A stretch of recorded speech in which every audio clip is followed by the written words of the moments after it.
This conference will now be recorded.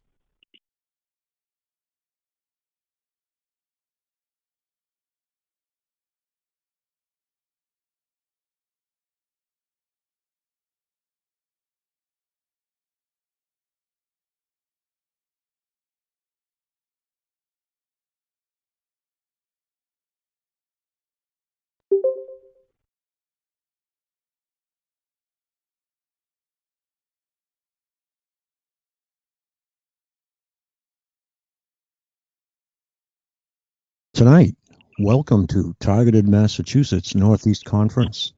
My name is Frank, and I will be your host this evening. The views and opinions expressed on our show are not necessarily the views or opinions of myself, Targeted Massachusetts, or Stars International. And I thank you and welcome to the show. Hey, what's going on, guys? Hey, how you doing? Hello. What's up, Frank Allen? I'm doing fine. Dr. Horton Hey, is already. okay. Yeah, sorry. I've seen your conference calls. I'm in the Virginia area, but I'm originally from the southeast part of the United States. And given my current situation, I'm sorry I didn't disclose my information. I would like to have, somewhat of, a nominality, because I don't want to perpetuate, kind of, what I'm going through even more by disclosing, information. So, Okay, it is not yet 6 p.m. and we have, well, some people. I think we got half a dozen. And as time goes on, it will build. And this show will run from 6 p.m. until it ends. what time? How long is your conferences? Dr. Horton will be here as long as she decides. Okay. And as far as being here, she is on now. She is welcome to speak. Good evening, Dr. Horton. Hello. I'm not sure. Can you hear me? Yes, you're doing. Okay. Hello. Hello, everybody. I wanted to say I probably can be here, an hour and a half, something like that, and then I have to go because I have to be up early tomorrow, so it's past midnight over here in Europe. Oh yeah. Where are you from, Dr. Horton? Well, I'm currently in Germany, but I live in Switzerland, so I'm wow. over here in Europe. How are things happening in your country? The world's getting kind of crazy. It has gone incredibly crazy, and over here in Europe, the attacks have certainly intensified over the last 6 months. So, for me, life has pretty much become impossible the last 3 months. So, it's very, very hard. Yeah, it's a new world order for us to understand what's happening. We're gonna have to come together. Yes, but I always say if they call it the New World Order, we have to create the post New World Order. We have to move beyond that. Correct. Well, it's really great to hear from you. I think I'm your greatest fan. That's very kind of you to say. I have to be honest. I've been really struggling with making progress the last couple of months because the attacks have just been so surreal, and probably many victims, already know these type of attacks. But for me, it's the first that they managed to cripple me for, sometimes days on end. I literally sometimes I'm in so much pain I can't hold a thought. So it's been very, very frustrating. But I really hope that in 2019 we can kick off something big and bring these things to a halt at last. Well, we have to all work together. Yeah. Try and tie the UK, Germany, Switzerland, tie them all together. And, Absolutely. I received the same type of torture that you do. You mentioned that machine gun torture. I get one of those at a time, I think, or two or three at a time. And some days you just can't really do anything. Yeah, It's extremely hard. I mean, I can't function. It really feels like It being isn't shot the cash. two or three shots per second.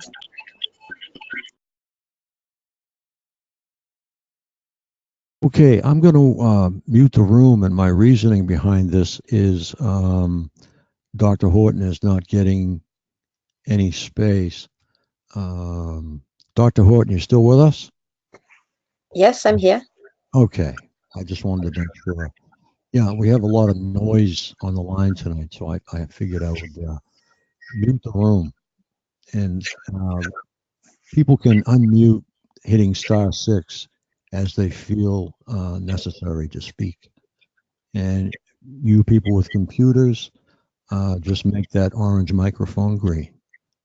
And go ahead, Katherine.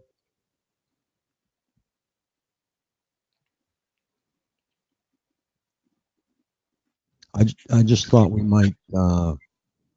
I've got all the links on my Google Drive for Dr. Horton's affidavit collection.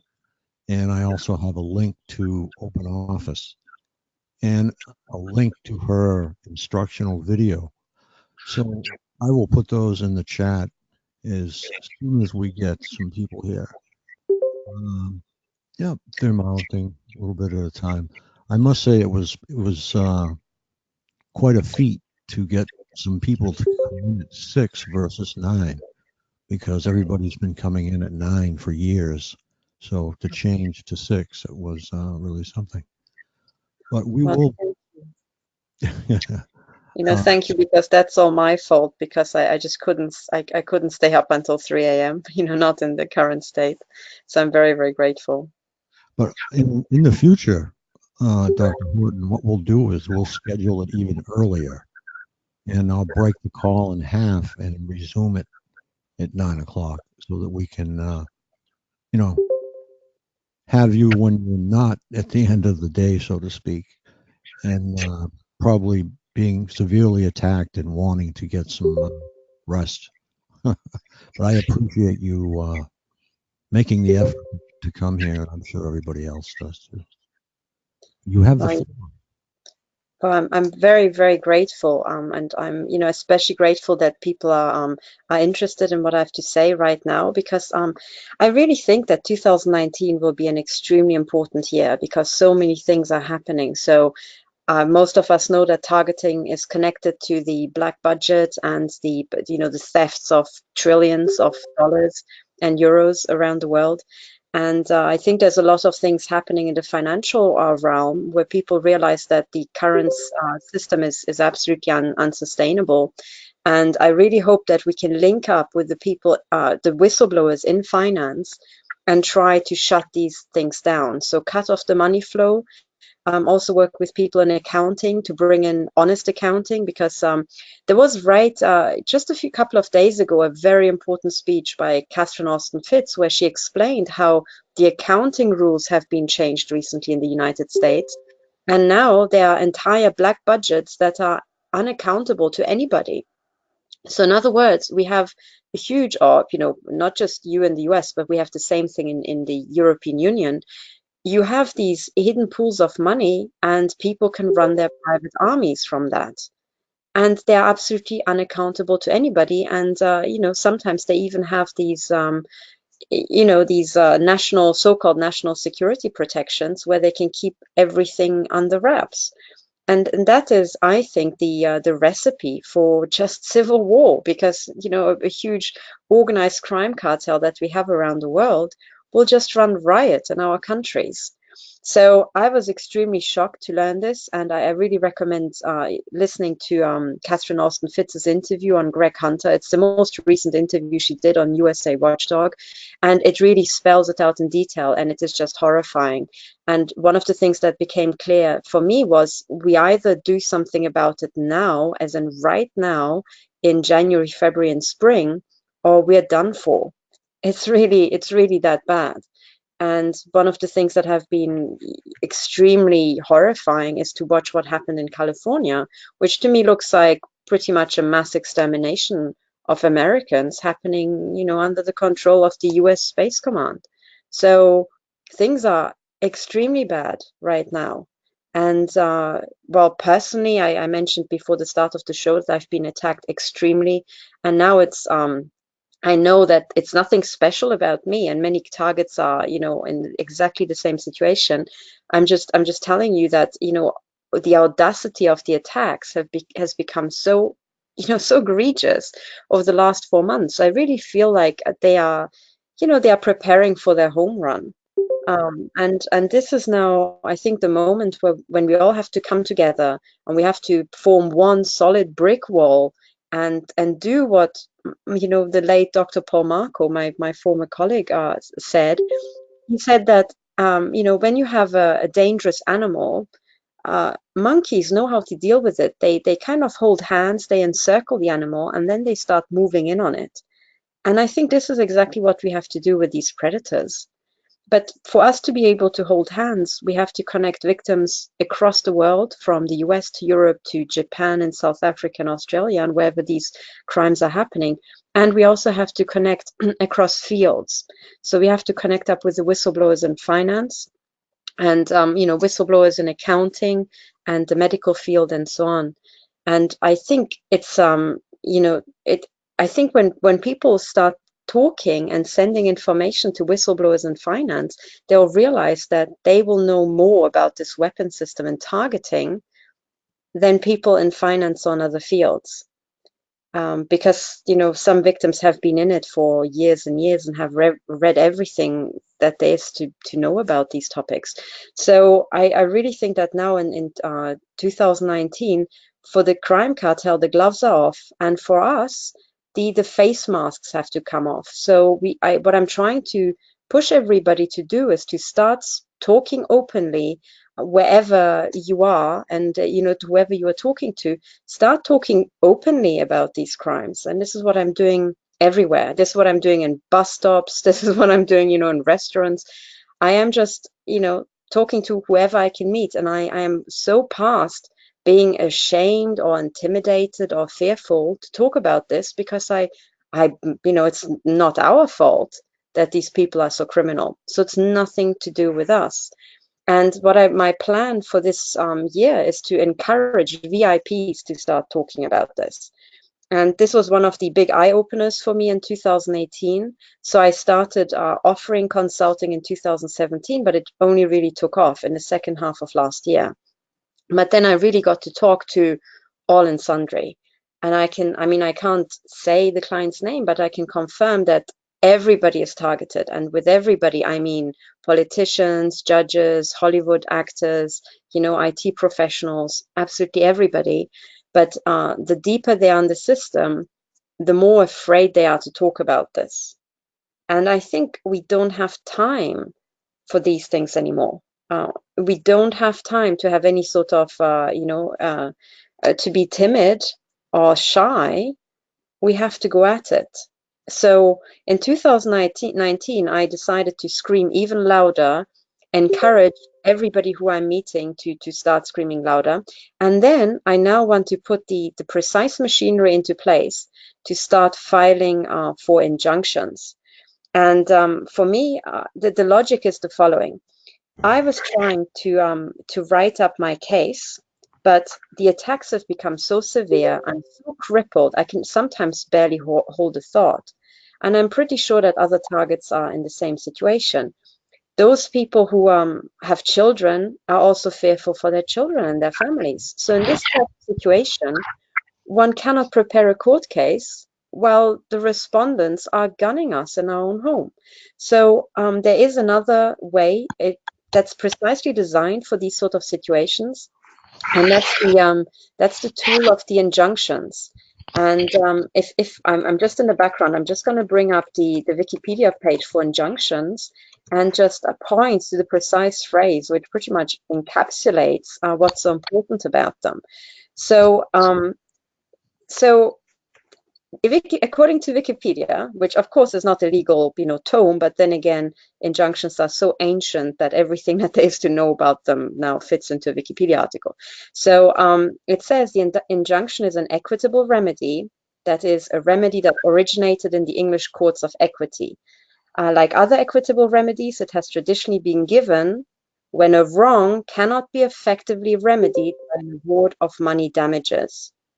And that's exactly the case here. No amount of money can ever make up for the fact that, you know, somebody has been crippled, right? In premeditated attacks, or somebody had their brain destroyed by nonstop gunning, or somebody had their pets killed. So this is the why injunctions are so important. But then there's another aspect.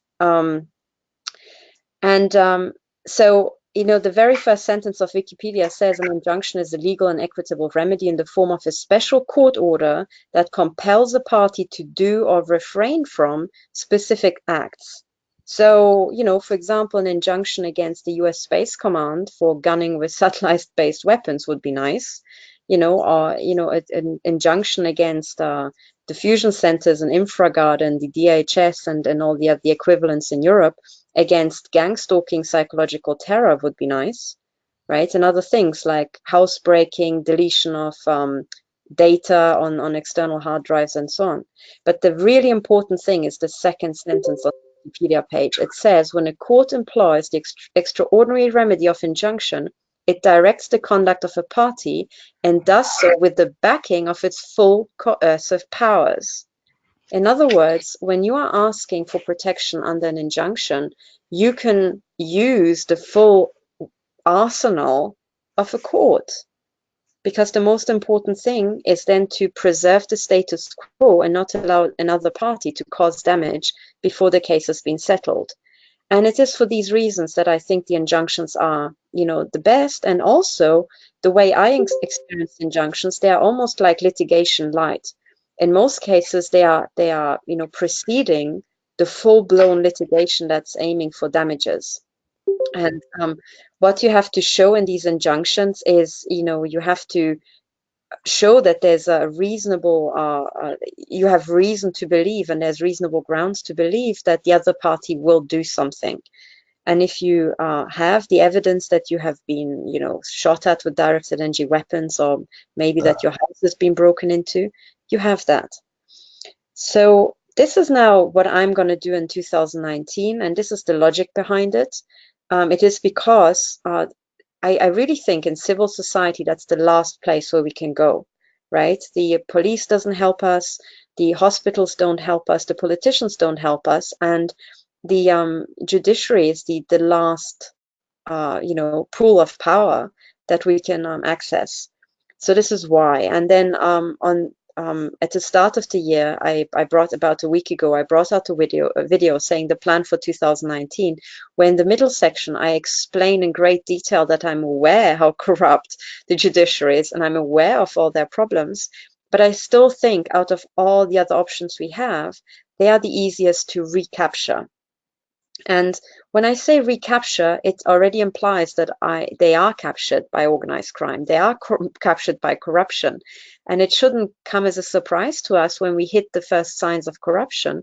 The point is to overcome it by keep filing cases and keep cross-referencing these cases to the point where the evidence is so overwhelming that they just can't do anything else but give ground. And in this process, I also want to identify all the corrupt judges that exist around the world, and we need to identify them, we need to shame them, we need to list how exactly they have wrecked lives by their corrupt behavior, and we need to remove them from the judiciary. So this is now my plan for 2019. And the precise steps that are necessary to bring it about are, first of all, I think the following. So court cases have to be prepared. And I had so many bad experiences with lawyers. So these were my own lawyers, other people's lawyers, that I always say, you can lose a case yourself for free. You don't need a lawyer to help you. Okay. So, and in the case of injunctions, because they are kind of litigation light, I also think that it's ideal for people to go into court pro se. And that's because, first of all, it's a reduced set. So you're really just trying to maybe just a temporary injunction, maybe until you prepare your court case.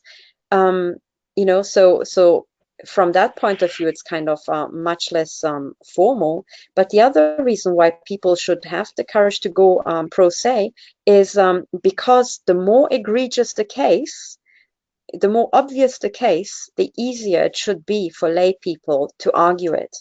In other words, if you were dealing with a very complex case in contract law, you really need high, very expensive lawyers who know this off by heart to be able to tell the difference between different shades of gray, okay?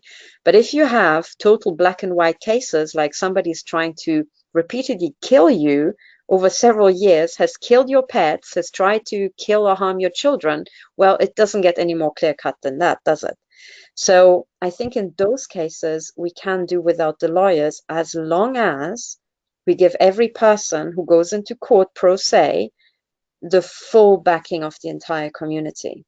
And I was thinking long and hard how to bring this about.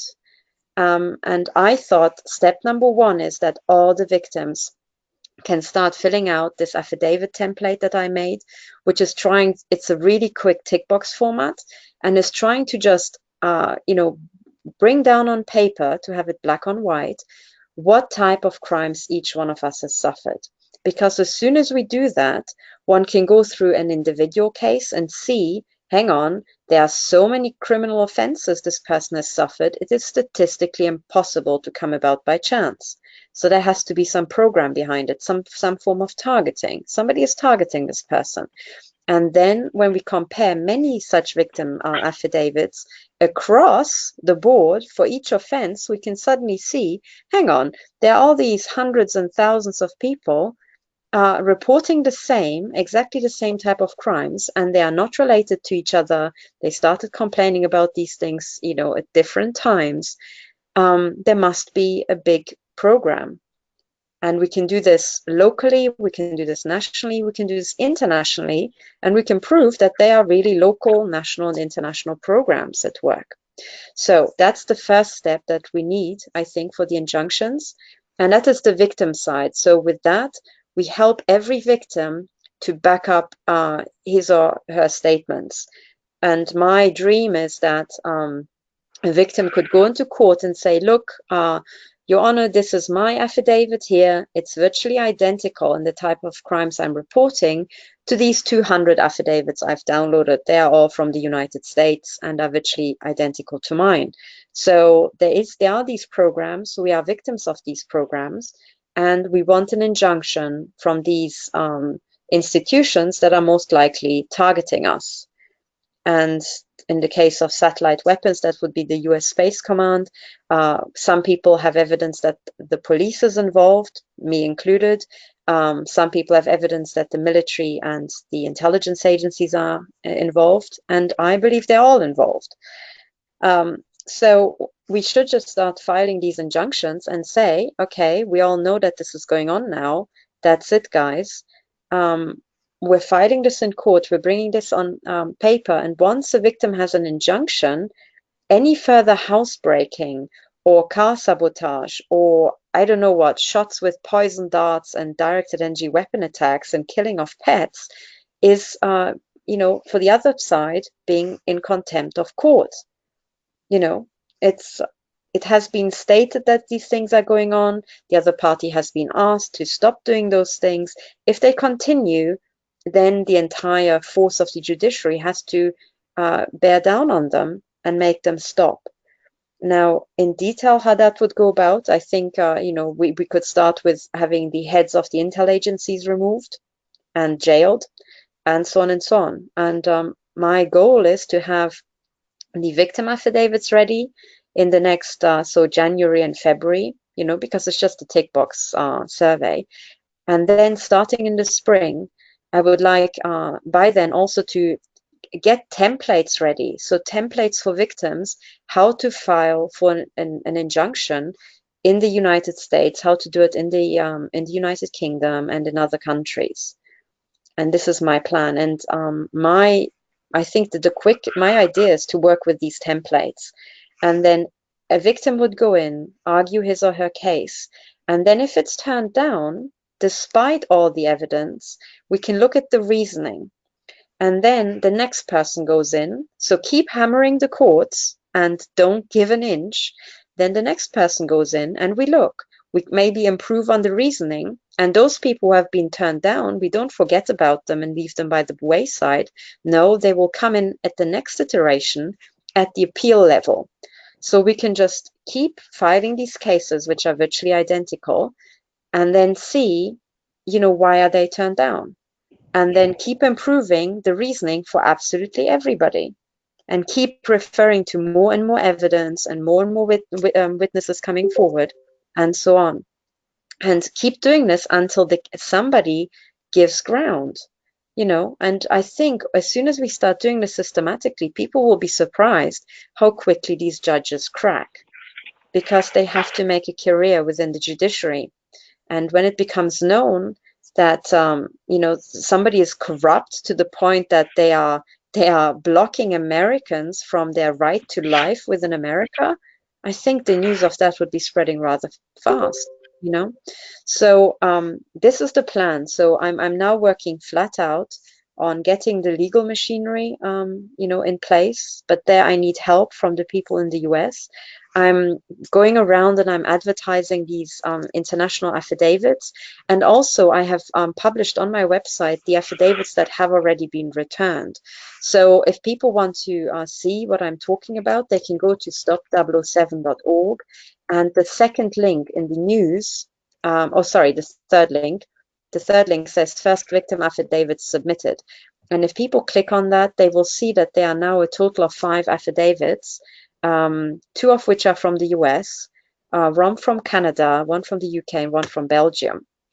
And this is now what these completed affidavits look like. And you can click through, maybe click on the ones from the US first, and you can see what type of things people have been reporting.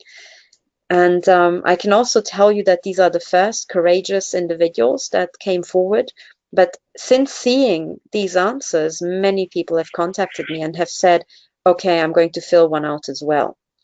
And I think this is what we need. We all need to come together, and we have to just be honest and say, yes, this is really going on. This is happening to us all. And we are willing to put this in writing so that somebody can argue this in court. So this is now the victim side, and there the timescale is really January and February. So I'm trying to get as many victims as possible to just take courage and just write this affidavit. And I always say, you don't have to send it to me. You can start your own collection in your community, or maybe with the victims you trust. It doesn't matter. But if you use this format, you can quote all the people that have sent it to me and the ones that I've published. So you can use it to back up your own cases. That's the entire idea.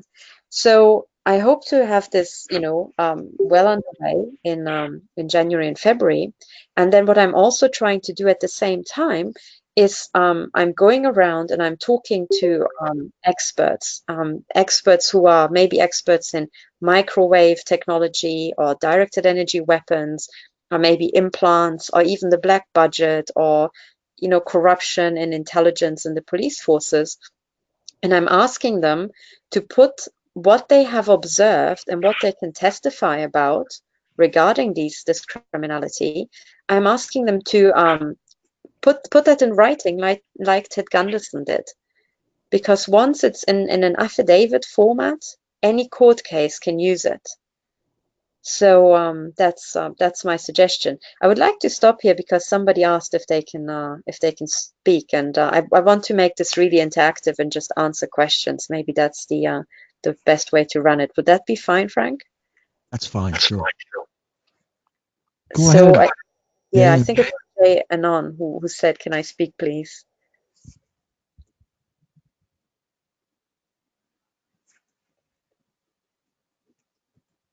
She is still muted at the moment. I have a question until she gets online, and that is, what kind of value do you place on a human life that has been tortured for 7 years or 10 years or 20 years? Do we have a procedure in place within government to do that? Well, that is a very interesting question. And what I would point towards is the damages people get for accidents. So when you have a car accident and you can't walk, there's a certain amount of damages that you're due as a result of that. Now that is just a physical damage from these attacks. So the lasting physical damage that we suffer. What we can also quantify very precisely in many cases is the damages people, or the loss in income that people have suffered because they have lost their jobs, or because they were tortured so hard that they just couldn't do anything. So that can be quantified. Loss of income to businesses that people were running. Now, in terms of Okay, can you hear me? yeah. Okay, I would like to come forward. I'm going to go by the codename Jay, or some people know me within this game as a name that I have picked up as Axe. Actually, my targeting. I am a prior service member. I have done a combat deployment I was involved in combat operations in 2008 and in the Iraq campaign with the United States military. I came home. I worked for a defense contractor and held a top secret security clearance. I did that for 2.5 years. I started struggling with post traumatic stress disorder, PTSD, or combat stress. And around that time is before I got involved with the Veterans Administration and the VA hospital. I got involved. I got involved in narcotics, and this is how all this stuff kicked off. I come from a family, and my family is respected. I actually, not my direct family, but people within my family. Have some Masonic connections. My biological mother's last name is a Masonic name, Scottish Rite, but nobody directly in my family anymore has any, is directly involved in Masons or Masonry. Well, around 2013,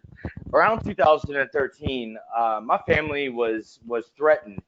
I got into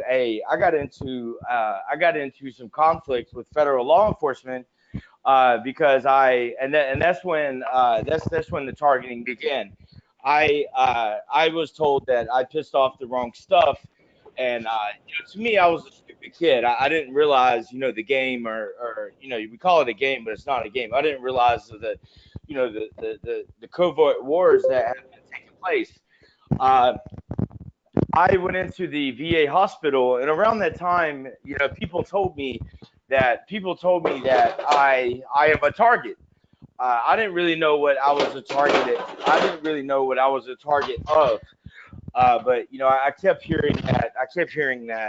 That terminology. So I started doing some research. Online, and I came across this targeted individual conspiracy. And some of the symptoms and some of the issues that I was having was taking place. Gang stalking really isn't so much of a problem anymore, but I felt like in the beginning, when my targeting began, I felt that people were following me. I got away from the drugs. I got around a prominent veterans organization. I had left for Texas, and I got around a prominent veterans organization. I'm going to leave that information out, but pretty much the targeting and what I had pissed off has became more severe. When I was in Texas going to school, my house was being broken into, and you talk about the pets. My dog, they were just doing little things. They were, cutting my clothes. Like I would notice that there were cuts on my clothes. During this time, I had totally got away from any illicit substances, and the drugs that I was around, was very brief. It was for. Excuse me, sir, can you stop doing dishes in the background or whatever it is? Thank you so much.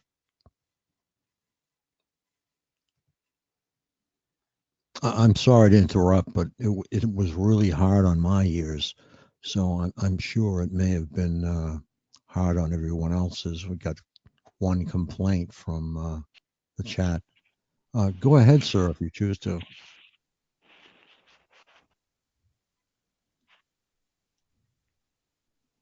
Okay, Kim, you're unmuted. Would you like to speak?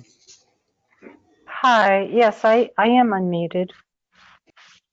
Okay, if you'd like to speak to Dr. Horton, I'm sure she would love to have your question.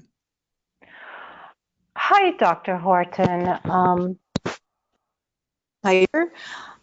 I've become fully conscious about 3 months ago that I am what is called a targeted individual. In retrospect, I've been targeted probably since I was a child. I became aware of it about 15 years ago.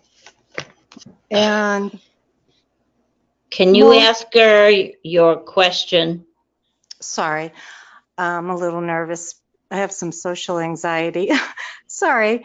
One of my concerns about, because it does happen to me, the more conscious I become, and the more I am now with this group and talking a little bit more about it, not to family or friends at all, but to this group here.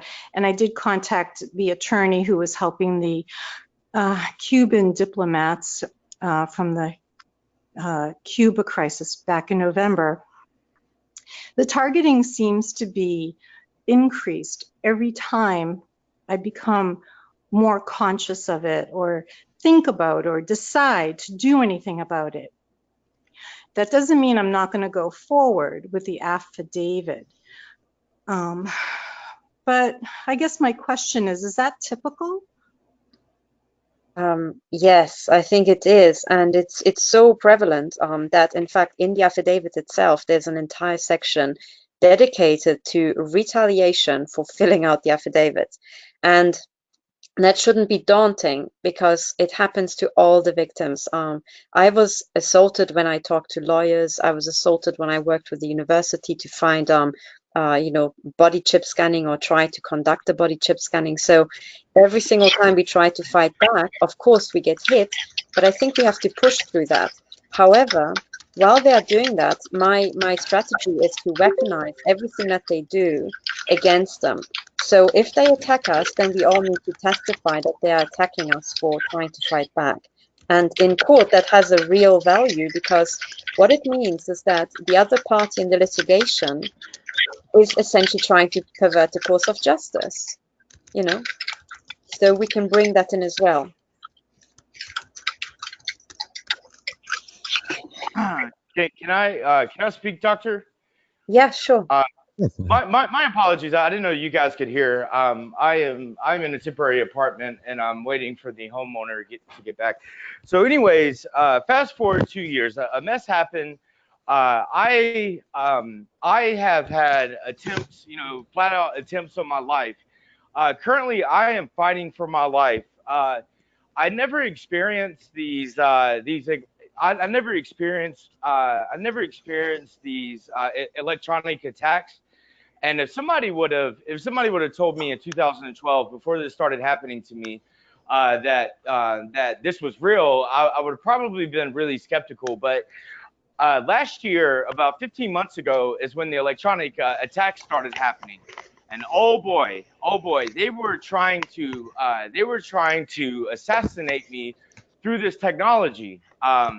So I got through those battles. I have had a lot of support in being protected with what I've been up against, and a lot of people have came to my side. I have multiple alliances within some of these covert conflicts that are going on. Well, I came to Washington D.C. about 15 months ago. And now it's relevant because I'll tell you what, doctor, there's an attack now on my credibility.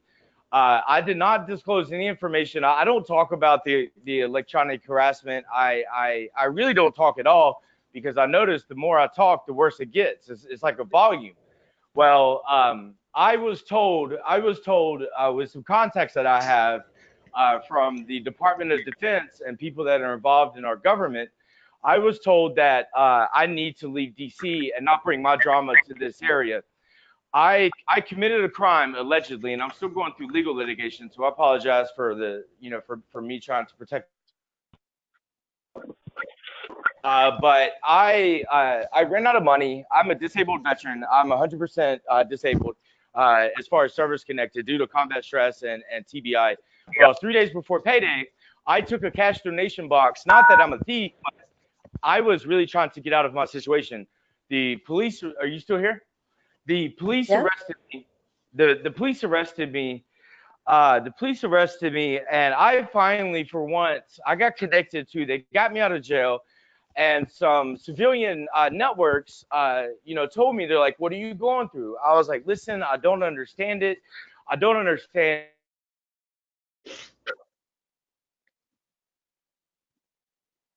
So my question would be, what exactly would you like to do about it this year? I told them that I need help. Throughout my journey, for what has happened in my life, before the targeting, I have received a death sentence. From a very powerful secret society. And the warrant on that death sentence was active, before I came to DC. They were trying to kill me. So I got to DC. I didn't tell none of the civilian providers this, but I did say that I'm going through a lot of conflict and I need help. Caller. Federal law enforcement has tried to reach out to me, and I feel like ways, but I have stayed away from them because. Hello. Yes. Hold Can on. you hear me? Listen. Ignore the threats on your life. Now, I had a massive heart attack at the age of 29. They poisoned me. Because I didn't take the advice that was given to me and leave our nation's capital. I spent 3 weeks in a hospital fighting for my life. After that, I went to the Baltimore area, and I was essentially in hiding. Every time that people would figure out where I was at, I would have to move. I would have to pretty much run. I was reincarcerated. They revoked my bond. I was reincarcerated for 3 months. Where are we going with this, sir? Because Katherine has a limited amount of time. I'm sorry, Frank. Now they have brought me. You talk about this courts and this litigation, because I spoke out and said that I'm going through things. Now they have attacked my credibility. People involved in this situation has told me that they were covering it up. There is a cover-up operation currently going on. They took me in front of the courts. You talk about as a lawyer. My lawyer is as dirty as can be, and he was court appointed. When I talked to my lawyer about some of the stuff that I'm really dealing with, he said that it sounds like paranoia. He's okay. a part of it. We don't. Okay, we're trying to move along. Dr. Horton will be with us for a short time. I don't. What my question is. Now they have given me a mental health diagnosis of schizophrenia. I am far. They threw this diagnosis at me. Because I started speaking out. Now I am very worried, doctor, because anything that I say, anything that I do, the targeting now is completely protected. Because any time that I try to acknowledge of what's going on, the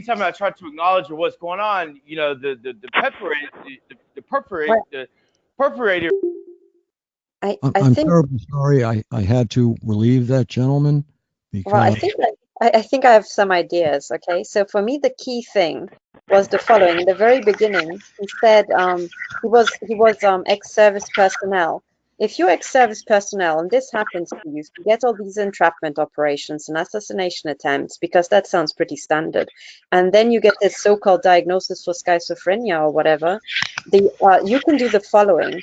If you were in the services, I can tell you at very high confidence level that you will have been chipped, with or without your knowledge, pretty much to the hilt.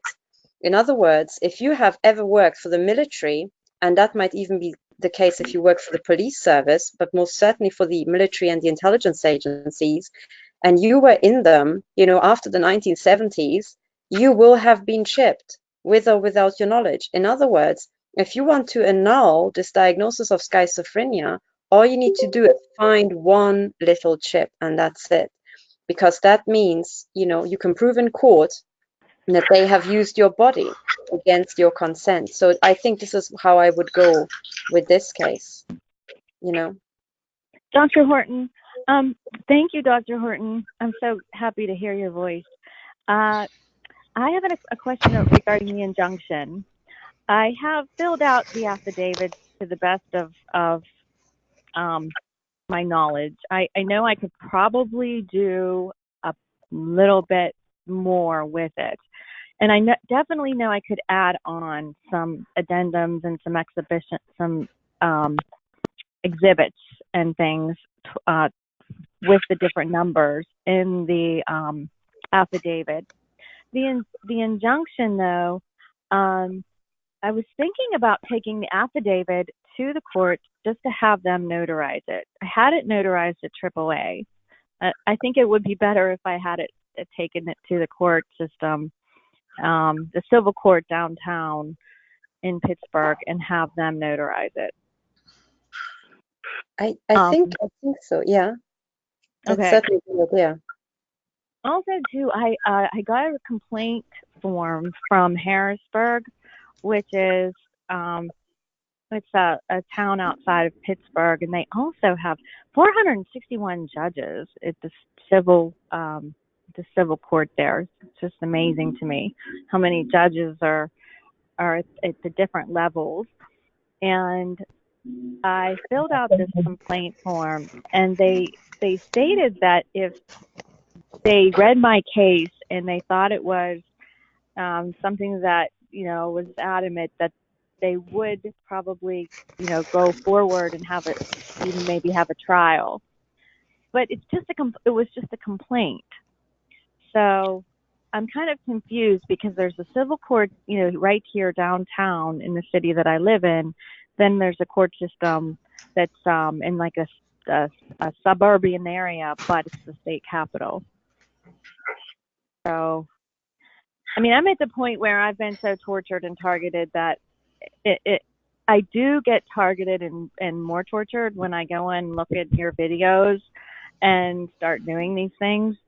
But I'm past the point now that, you know, I just have to keep moving forward with this. Yeah. Like, So, is your question which of the courts to pick to file the injunction? Yeah. Okay, so there okay. So what I know about your court systems in the US is that you have, of course, federal courts and then state level courts, and you might have local magistrates as well. And now the question is where to file. I think the place to file it is maybe at the state level, perhaps. And that's At her town level, district, they usually want you to file at the lowest court, and once you get past that, then you can file in the state, and then once you get through that, you can go to the federal. It's kind of a, you know, they knock out what they think is frivolous, blah blah blah, and because when I filed in Boston, I filed at a federal court in Boston. I wanted to go to federal court, and they kicked it back down to a state court. I think it was a state court. So you basically you leapfrog the local level by going to federal and be knocked back down to state level. Is that right? Right. Well, that's also a good way to do it. You know, why not? I felt it was a federal crime at the time. What they were doing to me in this town of Peabody. And that's why I went federal. Besides, there was a corporation involved, and there was HUD was involved, and the mayor was involved. So I thought going to the local court would be a joke, because the mayor controlled that. He still does. And I didn't think of the state. I just went right to the federal, but they did kick it down to, I don't know if Lawrence is a state court or not, or whether they brought it up into Lawrence, Mass, and I'll have to review that because I'm not too sure about that. But anyway, hi, Dr. Horton. This is Barbara Gillette. Hello. I'm going to do your affidavit, but it took me a little while to get. I have a Macintosh, and your thing there is for PC. Yeah, I think the OpenOffice you can download for Mac as well. You just have to click on the right operating system. But talking about what courts to pick, I see it pretty much the way you describe it, in that at the local level might be hopelessly corrupt because local people have so much local influence over them. If you get to the federal level, on the other hand, I have heard from my former American colleagues that at the federal level, I think over 90% of cases get thrown out, on 98% of the cases against the government. So it sounds like the definition of corruption. Now, when you pitch in the middle, so you pitch at the state level, you have still a very powerful court, right? And you might be exactly in the sweet middle where these people are far enough removed from the local people, but are not in the really deep federal level corruption, where the big money is flowing. So it might very well be that the state court is the best place to start. Well, you have to set precedents. You have to go in and state your case and have them accept it, I guess, in order to go to the federal level, because they won't accept it. Yeah, and I think what we have to figure out, and people have to understand that we might not be able to figure it out the first time round. My goal is to get every victim's case up to the same standard. So ideally the same standard of evidence, the same corroborating expert testimonies, the same corroborating other victim testimonies, and so on. And then keep filing virtually identical cases, and then, see how they react and see what arguments they use to bat it down. And then as soon as you gain ground on one decision, you can start quoting that in other cases and say, well, why is this person given right on this and I'm not, and so on. Have you ever examined Kathleen Waterman's court case? What was it, Waterstone or something like that? Kathleen, I think her last name was Waterman, took her perp to court. And I read the transcript. It was pretty interesting. She had a gentleman help her who was an engineer of a sort, and he had pinpointed where the frequencies were coming from. And through her failure, I mean, she really was in deep water. She didn't know what she was doing, I don't think. I think that's why she lost. Yeah, but I think even the cases where the cases are lost, they are gold mine, because the judges can still be held accountable why they let down a victim like that. And then if more and more cases come forward, we can go back over these cases and then file it under new evidence. So new evidence has become known about a case. So this is why I'm saying we don't have to give up on these cases. We have to expect failure, but just keep coming back with more and more cases. In other words, I can open my case up again if I approach the court again and state that I have new evidence. Yes, I think so. In many cases, yes, that's exactly what you can do. And especially when it's about ongoing crimes that we can prove are extremely hard to prove, because it involves military technology that has been developed in secret. So, I think so. Yeah. Greetings. I'll give it a go. Thank you. Thank you. Greetings, everyone. Can you hear me? Can everybody hear me? Yeah.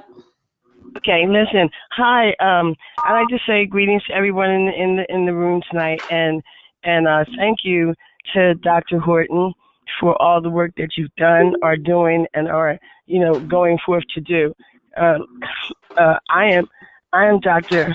Robin R. Bradley Bay, PhD, and I'd like to thank you for what you said. And I really hope that everyone is really hearing what she's saying. She said that, it's very important to present yourself to these de facto courtrooms as pro se. Now, if I want to leave this with everyone, if you're not familiar with this site, and Dr. Thornton, if you're not, you said, because you like the participation from, people here in Almagrid. All of us know it as North America. Okay, but going forward, if anyone is not familiar, please become familiar with Understanding Contract Law and You Win. That's a website. Again, it's Understanding Contract Law and You Win. It is a group of attorneys or former attorneys, and they have a website that is right on point with everything that Dr. Thornton is saying. They have done extensive work in this area and as it pertains to the law and how to go forth and deal with this issue. They have everything from chemtrails guys. They really have a plethora of information, legally, because that's the only way that, we're really going to be heard. There's a lot of things on that site that's going to open your eyes to not just your targeting, but your life as it is supposed to be. So this is all from a legal standpoint. That's the way we're. What is the name of that? What is the name of that It's website? Understanding Contract Law and You Win. .com? Excuse me? Is that .com? That's correct. It's really intense, so get ready. It's self-explanatory, but you're going to have to do work on your own. That's how Tyler and them do what they do, but we have our responsibility. I'd also like to say what Dr. Thornton said as well, in terms of not being fearful at this time. That is critical. We're in the age of Aquarius, and yes, these are three things that we need to hold on to, especially as targeted individuals. Robin, you need to, lose the fear. You must not operate in fear. You need to lose the fear. 2, you need to lose the shame, and you must speak out, like she said. Like she said, those 3 things. That's strength. Robin, what's your question? No, my question was it wasn't a question, Frank. It was commenting, and thanking Dr. Horton and giving the information concerning, what she said about the going into the courts pro se and the affidavits and things like that. All of that is on this website. It's called Understanding Contract Law and You Win. Okay, that's very good. You guys feel that there is a resistance forming? You guys feel that there are resistance cells that are coming together to fight the entities in the group that is perpetuating this this evil? Okay. Well, I think so. I can certainly tell that. I can tell that from other fields as well. The question is, how are we going to use it, to our best advantage, and how we're going to shut these criminals down the quickest? That's why I think every single person needs to now kick into action.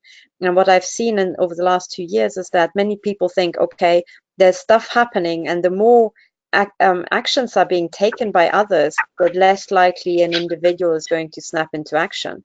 That's going to be counterproductive. If we think, oh, somebody else is going to sort it out, and we just lean back, that's going to make it just even worse. Doctor, do you have any advice?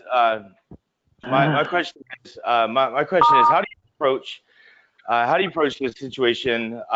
When I started speaking out, I have been protected, by some different groups of support that I have found I have found help with. There's currently I've dealt with about 20 assassination attempts, and I've gotten really lucky to kind of have survived when I've gotten into it, because I'm a soldier and I fought back. How do you go about when they start discrediting you through you talk about the corruption? Well, they start giving you false mental health diagnoses to cover up your claims, and to cover up what they're doing, because that's currently what I'm dealing with right now. Because I would, yeah, I would start filing against the psychiatrists. I would literally, we have to bring them to justice as well at some point. So I would start filing criminal charges against the psychiatrist for fraud. And then back it up with as much evidence as you can get on the technology, you know. And we have to keep doing that. And again, this is something where these affidavits, they are not just for court use, they are universal. They are intended for court use and have the standard that's required for court. But you can, of course, also file them when you are dealing with psychiatrists or doctors or the local police. You know, you can even use them to convince family and friends. And I think that, yes, the psychiatrists have to be part of this, and we also have to arrest them, because some have been instrumental in, shutting victims down and perpetrating these crimes. And by the way, I also think many psychiatrists are actually intel agents. So I really think that a lot of them are just fake. They're not real psychiatrists or real doctors in many cases. They are just fakes. You're absolutely right, doctor. They are agents, and they have a lot of.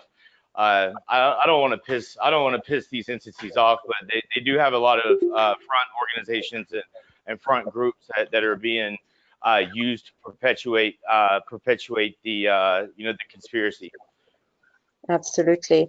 Now, what I really think is that we need to start putting in certain. So I mentioned templates in the beginning, and what I really want is that every victim starts going through the process of collecting evidence as quickly as possible. Because if I remember my own targeting, I was just like a deer in the headlights for months and months, if not years. And then you slowly figure it out, and then you learn how to collect evidence. And the whole process takes years. It needn't be that slow. What we need to do is, as soon as a new victim comes forward, within a couple of weeks, they have to understand, okay, this is a big global silent Holocaust program. They will try to kill you, get over it, and now collect evidence from day one. And do this, do this, do that. Buy an audio recorder, record the conversations, especially with the police. Always send all your documents by registered post, that you can actually check that they arrived, and you can use it as court evidence, and so on. And there are many things that all of us can do. And I personally think that the biggest breakthrough is always the implants. So there I was trying to use the work that Melinda Kidder and Dr. Hildegard Stanninger did, and really try to advertise how easy it is to find these eye implants, for example, with ultraviolet torches. But we need to put a certain process into place to also pin down the more complex things. So here in Europe, we are actively looking for universities with Faraday rooms that could assist us in the measuring of the body implants. And you in the US need to do the same thing as well. You need to start calling all universities and specifically ask, typically the engineering departments, for these Faraday rooms. And you need to start putting on scanning. And that has to happen now this year. So hopefully, ideally by the summer, you have some evidence, but I really need help there. Doctor, one thing I wanted to question you about. One thing that I have noticed, one thing that I have noticed in this game and these covert wars that that are going on, is a lot of people are trying to say that they are targets, and when in fact they're actually working for the other side. They're working for their team. And it's another opportunity to make genuine victims look crazy. they're all over these. That's why I stay off of these targeting groups and these targeting websites and stuff like that, because they are all over these sites, and they're the ones that are saying some really outlandish and some really crazy stuff. And that is me being within the military and me understanding intelligence and how things work, that is a basic misinformation and propaganda tool to sway people's opinions. Because if we start speaking out about all this, and then you have a group of people that are pretending to be victims when in fact that they're not, and they are saying some legit information, but they are also saying some really crazy stuff. That is something else that I noticed as a problem. And it really sways public opinion into people thinking that this is just a conspiracy, when in fact it is it is truly going on.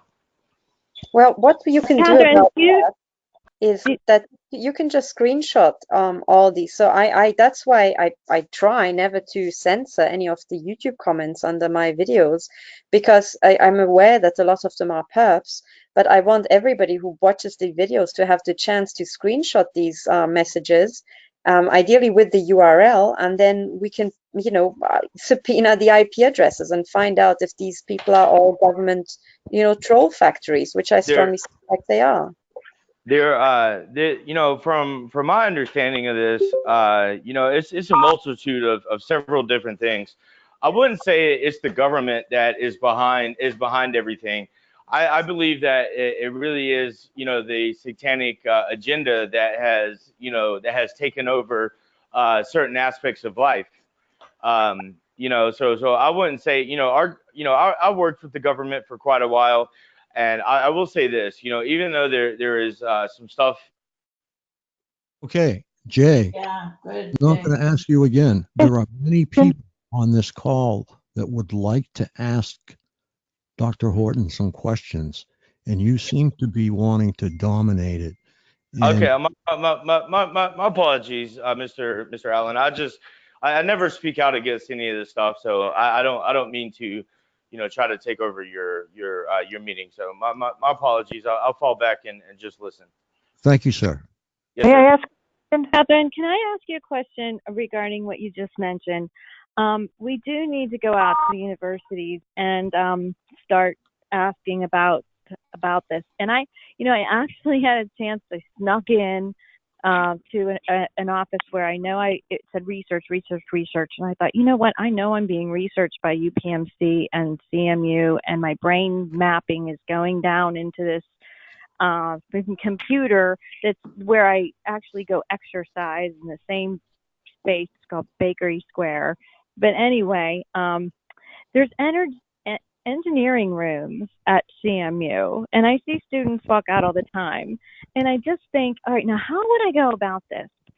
Should I kind of sit outside, or go to Starbucks or something, or say, hey, you look like you're coming out to the engineering room. Do you have Faraday cages in there?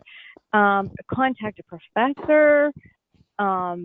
Yeah, I would contact the professor. I would really just do it really officially, and just contact the professor, and ideally go in a group, and just ask. So maybe even the website says it. So some universities are specializing in electrosmog measurements or electromagnetic measurements, and they are most likely to have these Faraday rooms. And I would always go to the professor and say that you would like to set up an actual project, to measure it. So here in Europe, there's sometimes with the Belgian university that Melanie Richan organized, she got the university to start working with us in the beginning for free. And then we had to pay, I think, 1,200 euros, which is, I think $1,400 per day. But in one day of scanning, the plan would have been to scan many, many victims. So it's only, whatever, $40 per victim or $30. That was the plan. And that worked really well up to a point where, at which I realized they were most likely contacted and they were not going to give us the real data. But anyway, it doesn't matter. We keep going, and already in the very first scanning, we did already have indications that high frequencies were coming out of the victims. So, you know, you can, if you just launch yourself in there, just contact the professors. If the intelligence agencies, you know, contact them afterwards, and then these people drop the project, then also you can use that email exchange in court, and you can say, this is how impossible it is for victims to get any evidence, you know, because one of the things I would like to argue in these injunctions is that we cannot be expected, you know, I mean, we have victims who are mothers of 3 children, you know, we have pensioners. Do we really expect all those people to start reverse engineering what DARPA has been doing the last 50 years, you know, just for them to get them to stop? That can't be reasonable. So instead, what we can do also is all start collecting evidence how impossible it is to get justice from the police, how impossible it is to get any sort of meaningful certificates from the doctors, and then finally prove that these universities might not be willing to cooperate with us to measure these body implants, which we already know they exist. So we don't have to prove their existence, you know? Right. And I would say if you run it like that, it's a win-win situation, because you either get a scanning or you can prove in court that you can't get a scanning. And, you know, in any case, you can't be expected to do all that by yourself, you know? And I liked your video Excuse me? when you had the heat going on your leg, and you showed from the thermo camera that your leg was all red from the heat that was coming from the nano. And the thermo camera is a really good idea. I have a thermo camera, but it was all black and white. I have the RF frequencies, the numbers, so I have that data. And I also have, if I can get my hands on it, a thoracoscopy, a fluoroscopy screen, an X-ray that actually shows it's right there. The doctor just won't give it up. So I have so much evidence that I have all this in me. It's just this injunction has me a little bit confused, because I did send in the information, a complaint without the affidavit, to the state. My next step is to send the affidavit to the state. But the injunction, would that go to the state if I sent the complaint to the state? I know I'm getting in a couple different directions here. Sorry. I think so. I mean, correct me if I'm wrong, but I think that's how I would do it. I would basically start filing as much as I can in one court to give them all this evidence, and then if you have many cases running or a complaint, and then you bring an injunction case, keep referring to your complaint, you know, and start bundling these things. That's what I would do. But it sounds like you have top evidence. By the way, could you write in the chat? You had a list of evidence, and you said the RF measurements, the chip frequencies you found, which is excellent. From that, you can also look up who might be data farming you, who has licensed these frequencies. Those are public tables that you can look up. And then you mentioned something that I didn't catch. What was the third one? The thermo camera. Yeah, there was something else. Well, was it thermography? Is that what you said? Thermography camera, yes. And well, the FOIA, the numbers that are associated with the RFF. And I do have the companies. I just don't know what to do about it. Yes, I think then you what you could do is you can start with the injunction, and then I think you have the right in the US to request any relevant evidence, right, in preparation for your court case. So you just have to start filing, and then you can subpoena information, as I understand. You can, you know, whatever it's called in the US, file motions for evidence or something like that. Sorry, I'm not an expert, but basically in a nutshell, what it says is you can force the other party to give you the information that is relevant to your case and the arguing of your case. I did mention names, and it kind of scares me a little bit. I haven't received anything back from them yet. I mailed them all of this information about a week ago, and I mentioned names, doctors' names.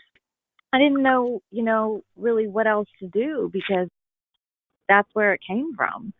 Yeah, I think you've done the right thing, because I am all about naming names, because at the end of the day, these are individuals doing it. And sometimes their own colleagues don't know.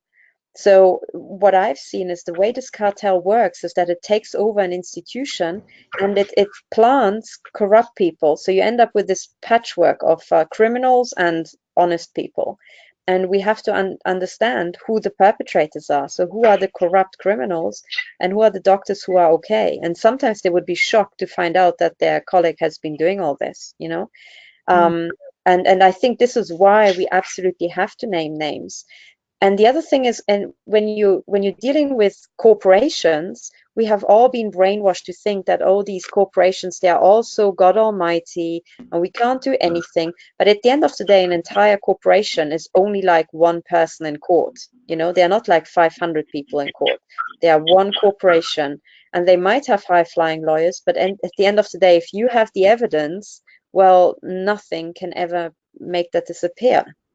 So as long as we keep hammering the evidence and we keep stomping our feet, and especially if we all bring everybody up to speed so that we have the same evidence, you know, then it suddenly becomes overwhelming.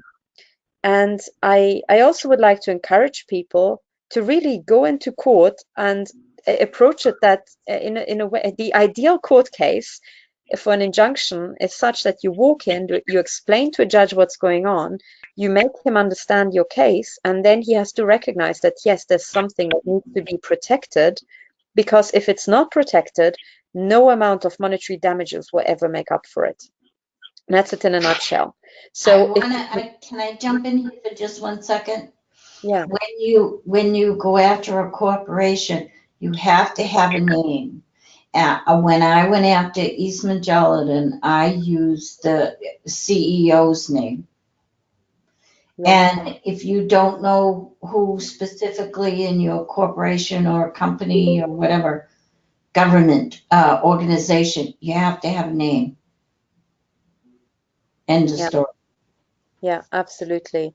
And in pretty much in the same reasoning, I would also say that if you're going after an intelligence agency, go for the director's general's name, you know, or go for the chief or whatever he's called, because he is effectively like a CEO for that, well, de facto a CEO in many cases. You know, it's not a government organization anymore; it's the corporation. And the other thing is that I watched, I think, the Supreme Court for over a year, the live stream, and there you can see lawyers for companies sue other companies and companies sue the government and vice versa all the time. They just do this all the time. It's only us, the population, that has been led to believe that, oh, you can never ever win in this game. You don't even enter it. Don't even dream about it. And this is how they try to steamroll us. And that's wrong. You know, we have to go back and we have to teach them who's boss. But unless we teach them, they will not know. They will not give ground. Hi. I didn't know if I was able to make a disclaimer. Sorry? What's disclaimer? Am I allowed to read my disclaimer, please, of non-consent? Sure, as long as it's not incredibly long. Well, right now we're talking to Dr. Horton, and you can ask a question. Okay. Yes, ma'am. I didn't know. Do you know anything about NESARA law and the SARA law? And no. Sorry, what's that? That's supposed to be a economic reform law that stops the privileged few from only hoarding the wealth, basically. Ah, great. Hang on. Can you say the acronym again so that I can type it into yes, search? It's N as in Nancy, E as in everyone, S as in Samuel, A as in Adam, R as in rainbow, A as in Adam law. Oh, yes. January 30th, 2017. No, I haven't heard about that yet. Okay. Okay, so for those people who are as clueless as I am, Wikipedia says this was a set of proposed economic reforms suggested during the 1990s by Harvey Francis Barnard. Okay, Barnard claimed that the proposals, which included replacing the income tax with the national sales tax abolishing compound interest on secured loans and returning to a bimetallic currency would result in 0% inflation and more stable economy. I think he might be right. The proposal were never introduced before Congress. Okay. But then, listen to this, guys. The next sentence on Wikipedia says, NESARA has since become better known as the subject of cult-like conspiracy theory promoted by Shiny Candace Goodwin, something. Okay, as soon as Wikipedia calls something a conspiracy theory, I immediately start thinking, I think there's much more to this than meets the eye. Yes. So tell me more about it.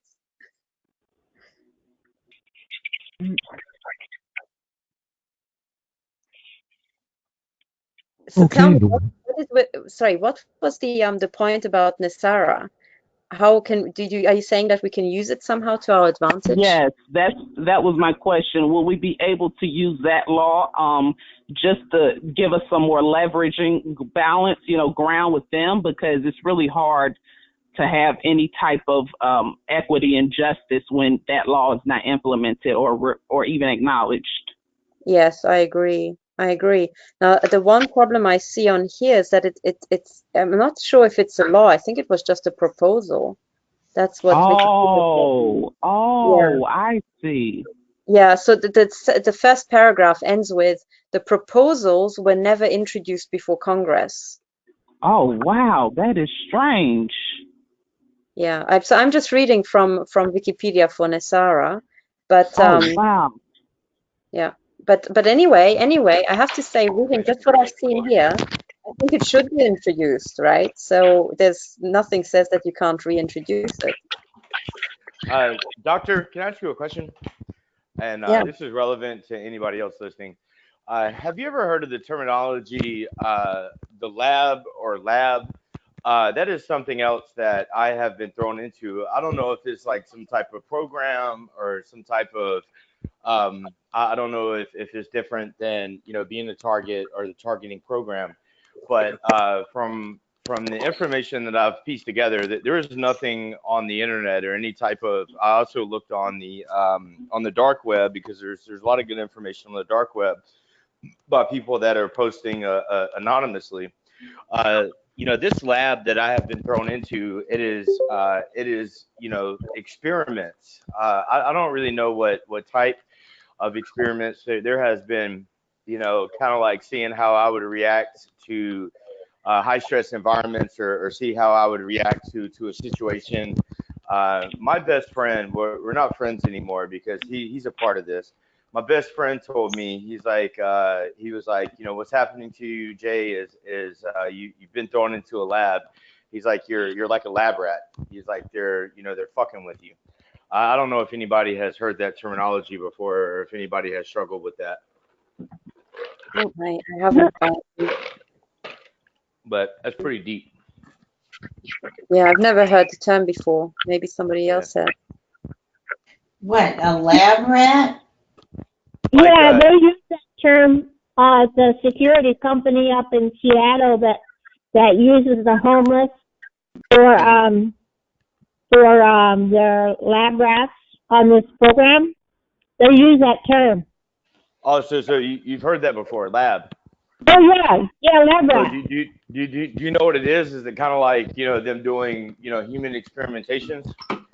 You have to understand. Yep. This is high technology, and in order when the military goes into a theater of war, they have to have weapons that they know the parameters and they know exactly what they can do with them. Otherwise, they don't get very far and they might end up blowing themselves up. So this is another reason why these non-lethal weapons and these electronic frequency devices have been used on the general public. Well, they have to keep up with Russia and China. This is my thought. Can you let other people ask questions, because you're usurping the whole call, and I'm sure that there's a lot of questions out there. You can come back later, but give somebody else a chance. I'm just speaking for the first time. Can I have a chance? No, you aren't. You've been talking all night. This is that was me, ma'am. You mean there's two of you? This gentleman's brand new. Holy shit. Am I allowed to read my disclaimer? That's up to Frank, I guess. Oh, that's up to one. No, ma'am, you're just mistaken. I'm sorry. Anyway, Dr. Horton, the comment that he's making, I think it's true that this is an arms race with, in China and Russia, people have much less rights and privacy and this neural interface with the theft of human thoughts. And, we're just being thrown into the research pile, which is why we all get discredited as well as attacked.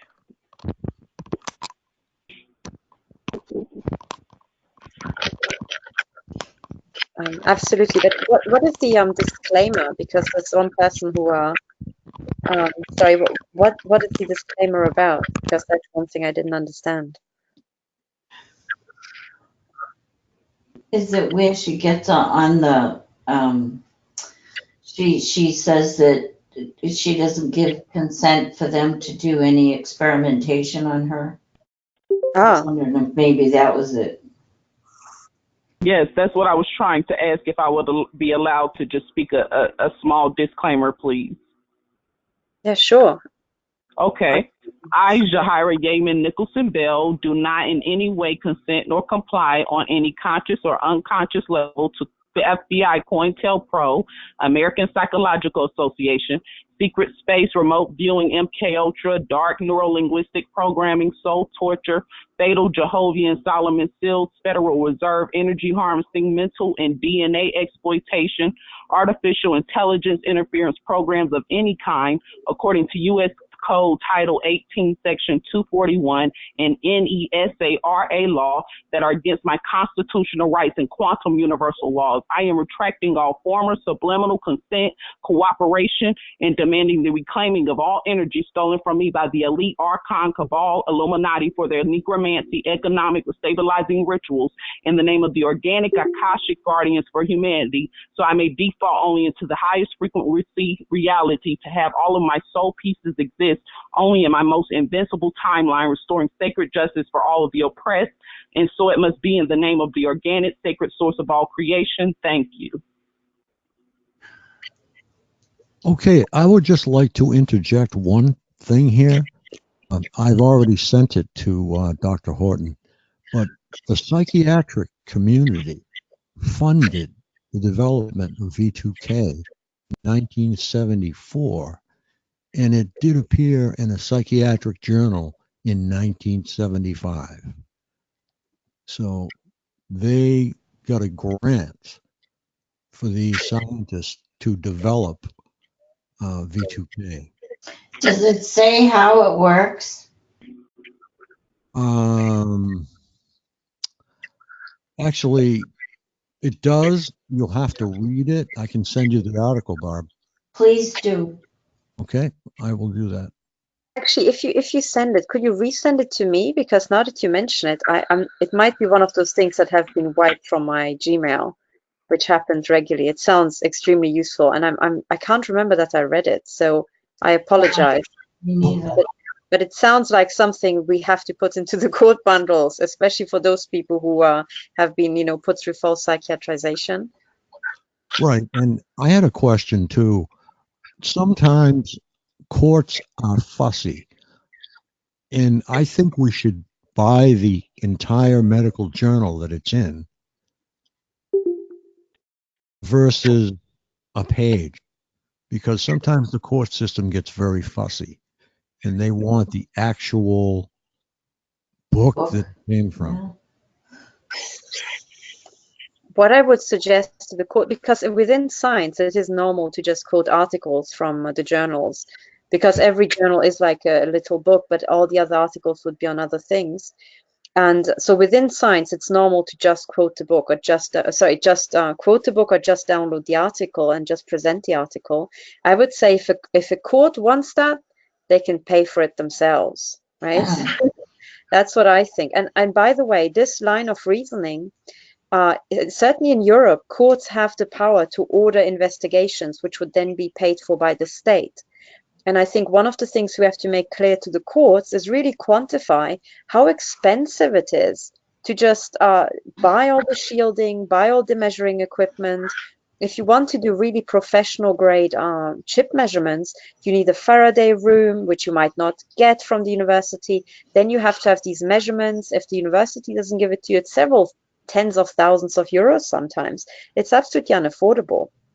So we can also say, well, we're willing, these crimes are happening. We've got so many people who are willing to let themselves be scanned, but we need the court to order the scanning. And once you approach university with a court order, or a court recommendation even, I think you're on a completely different footing. But what's really important for me is I want to start opening this conversation with the courts and start filing evidence and start with the injunction, because then any further attack, any retaliation can be counted as a contempt of court, And what I'm really concerned about is I want to make the entire process of going through the court system as safe as possible for the victims. And at the moment, it's not safe because of all the retaliation, So I would say let's start with this. And as regards evidence, I want to keep it as low cost as possible. But the other thing I wanted to mention again, I mentioned it last time, but it's so important. Because I'm so attacked and because I'm really just operating on 5% of my capacity, what I really need help with is start collecting all the references. Because all of us have read so many articles and scientific papers and declassified documents, we should start generating a master file. And what would be important is not just to quote the source, so like it's standard, the title and the author and page and so on, but also pull out the paragraph from the document that you're including that maybe has some smoking gun evidence. And that is super important because it's fairly easy to generate, hundreds of pages of references, but reading them, that's where we really need crowd intelligence. We all need to start going through these documents and look for the smoking gun evidence and then pull it out. Dr. Horton, are you on a no-fly list? I have no idea. I can fly around in Europe, but I've never flown to the US. Maybe I find out if I try. Yeah, I think it would be a great idea to find out if you could.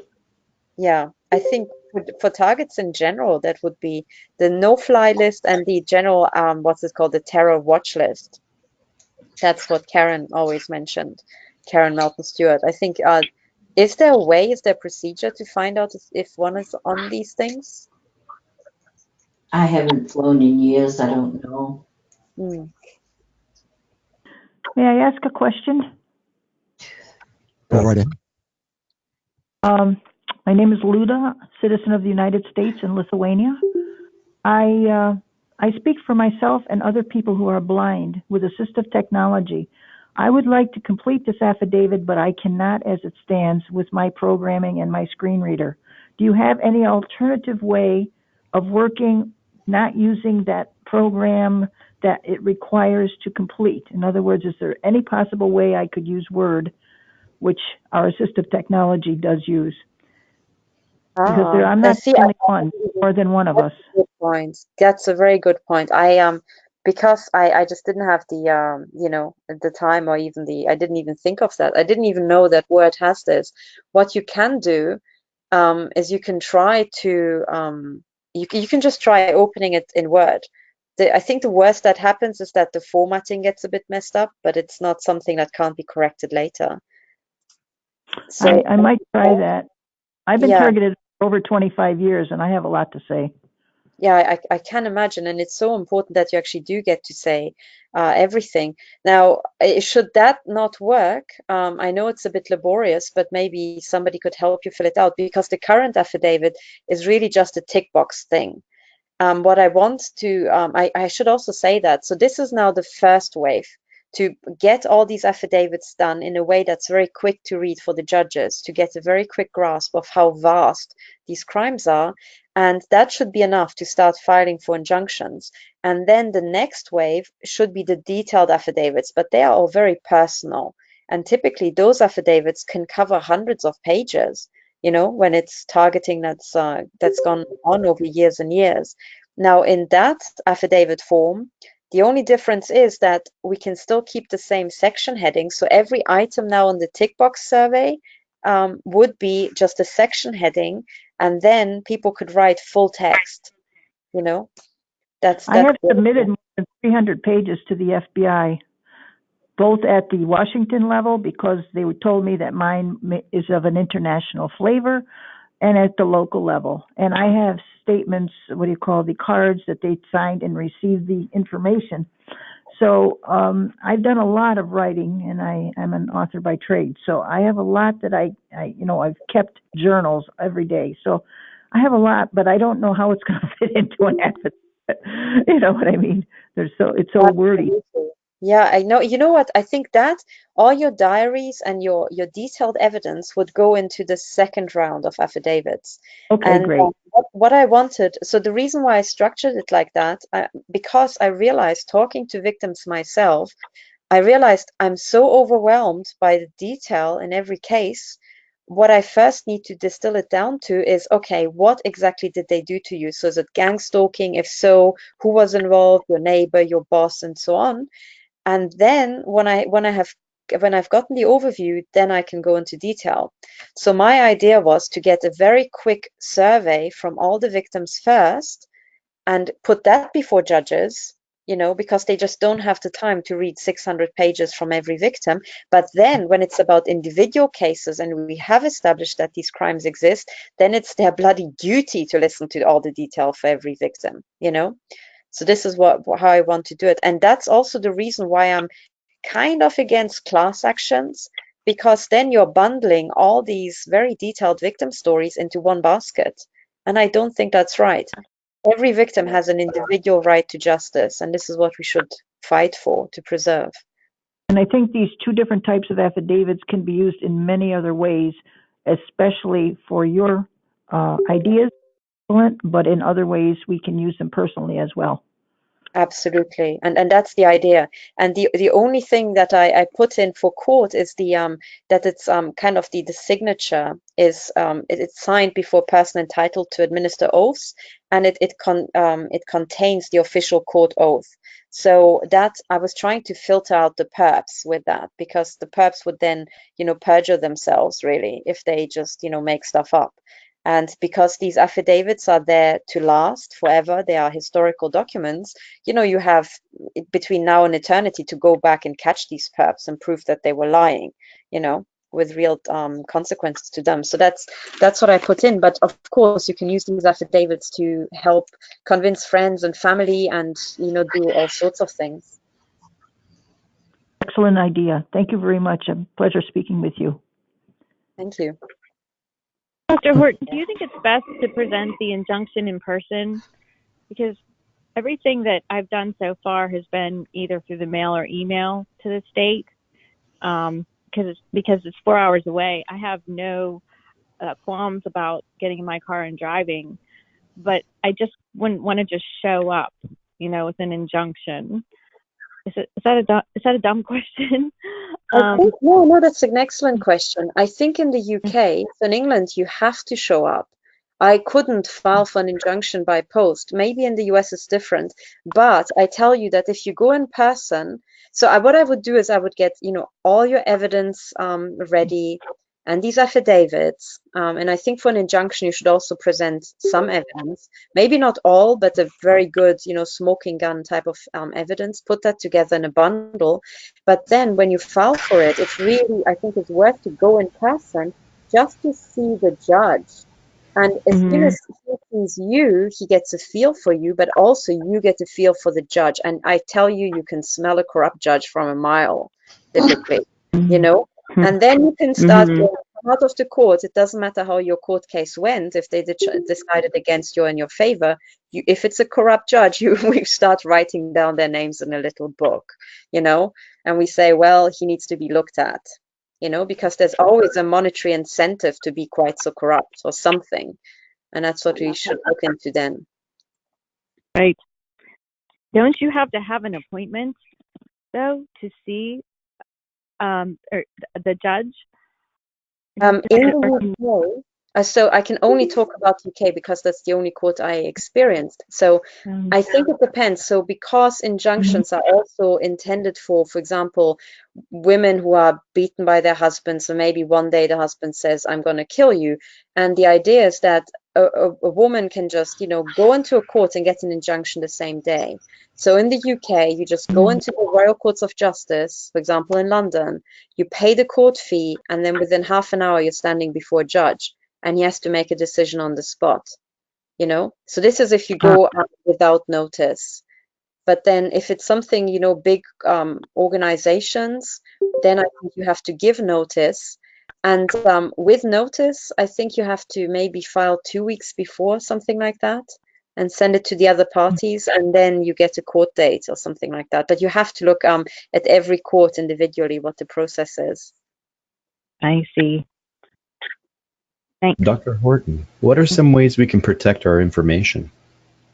I think there are none what the hellsoever. That's the sad truth. By now, I'm so past protecting my information. I've gone completely, full hog the other way. I have, instead of protecting my information, I smear it around the cyberspace, and I smear it in the intelligence agencies' faces if they like it or not. Because then I can come back later and I can say, look, you knew all along. So you did that premeditated. But frankly, I'm not an expert, but what I've heard is that number one, all encryption is breakable by the NSA. It has backdoors in it. Otherwise, they wouldn't have allowed it. Anything you send over the internet, no matter how encrypted, will be intercepted and stored at Bluffdale and at other sites. Anything you even say in your private home is recorded, through your mobile phone microphone and a million other ways. So I just thought I'd pass this one on, is that everything that your printer prints out is also logged by the printer and can be uploaded. Yeah, absolutely. Absolutely. By the way, sorry, this is completely off topic, but you just reminded me. Those people who have an electromagnetic radiation measuring device, I usually use this little green thing, this EM field acousticom 2. One of the things I discovered, especially on printers, is that if you switch off the Wi-Fi doesn't actually switch off. It doesn't. It continues to broadcast through your home like a little radar device. And I strongly suspect that those printers are used for indoor surveillance. Yeah. That's one of their functions. So I would recommend, if that's the case with your printer, pull it out of the socket. I came home and my printer had printed out my bank statement, and evidently the whole thing, and they had left one of the papers here. It was in the printer and it had not completed. So, and I was like, why? What was that all about? And then I started examining it and found out that the printers, even though I have mine wired, it's the wireless still is on. I don't know how to shut it off. Yeah, but actually, the other thing I was thinking about, so I should say I'm not an IT security expert. So maybe if you speak to somebody, they will find ways where you can still protect your data and your identity. But one of the things that's super important, actually, if you're the victim of the intelligence agencies, I think you can safely assume that they know everything about you anyway. But what is super important is, how do you protect your evidence? And there it's just about duplication. So give it to your friends and family, have it in a bank safe, have it at home, have it in a million places, because they like to delete evidence. Oh, tell me about it. I've lost so much evidence through the years that it's incredible. You lock it up, they'll go get it. You put it online, they'll delete it. It's just an ongoing war, as we know. But I would say every time they do that, use it as evidence for perverting the course of justice. And that's another reason why I want us to just start filing in court, because as soon as you start filing and you become a litigant, you're also kind of protected by the court. So if this stuff happens, right, you can start filing that as yet another offense. Can I just ask a really quick question? Dr. Horton, I was just wondering, I know you replied back to my affidavit submission saying that you wanted it in the open office format versus Microsoft Word.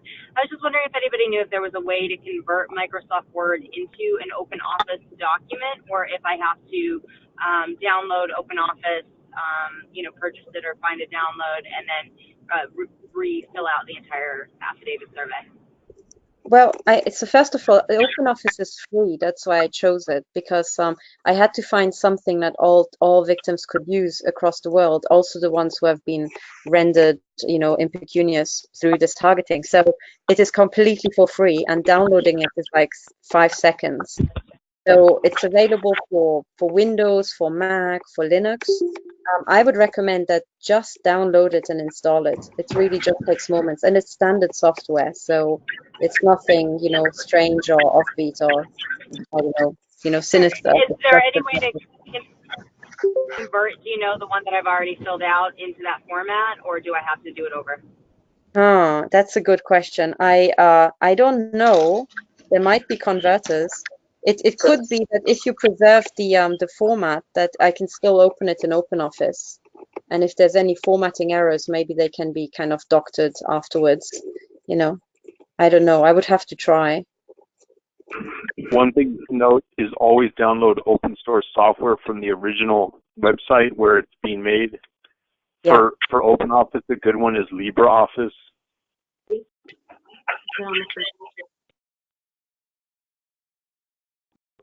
I'll bring it to you.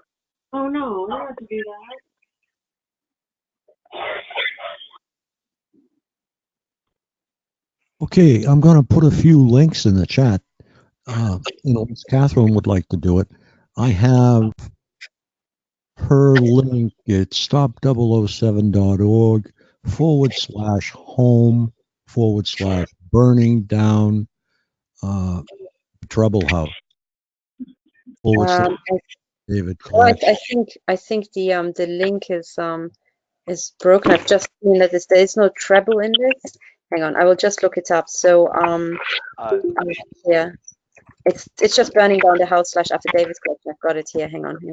I think it's this one here.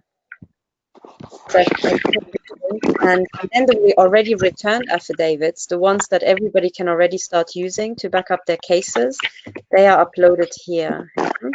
That's the second link. Doctor, what is your theory on? I understand what the other gentleman said as far as testing technology. I understand that aspect, but the other aspect that I understand is what makes those threats to what they are. What makes it to where they invest so much resources and assets into keeping us suppressed?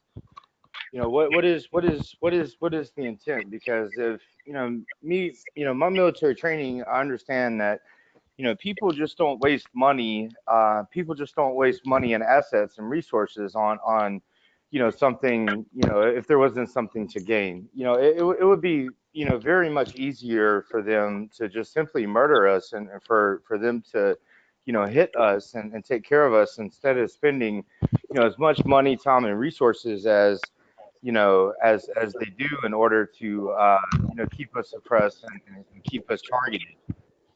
I think it's two things. Number one, you can maximize profit. If you want to kill somebody anyway, you can run so-called attrition experiment on them.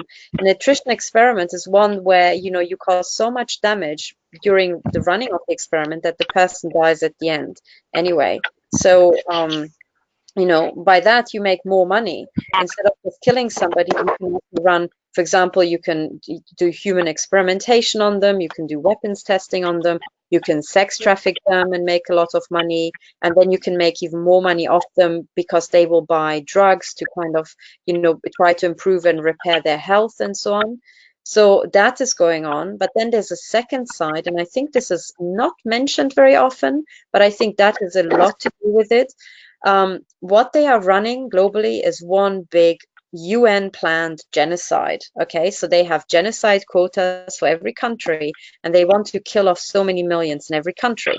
If you just do that, you take your satellite weapons and you start zapping the neighborhoods, you will get there, but you will get a huge backlash.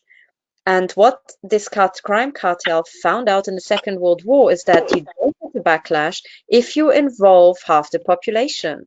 In other words, if you kill people in the neighborhood and involve other neighbors, because then everybody will down the street will know that they were all involved and they will just shut up. And in the end, you have to distribute profit. So, for example, if you kill somebody, you can divide up their house or their possessions. This is what they did in the Second World War.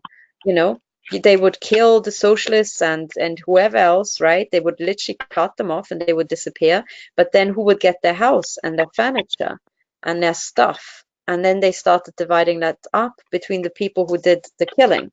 And in the end, and this is well documented in Germany and elsewhere in Europe, suddenly, when all this, the killing frenzy was over, people were very reluctant to come and ask for justice. And that's because the people who survived were those who were all involved, So that's how the cartel, I think, found out they can run this genocide. So one of your theories is that they're potentially making us examples of what happens when we do start to speak out and we do start to. Well, I mean, when you start speaking out, right, is something I experienced. Of course, they start hitting you, but I discovered that they go for drama.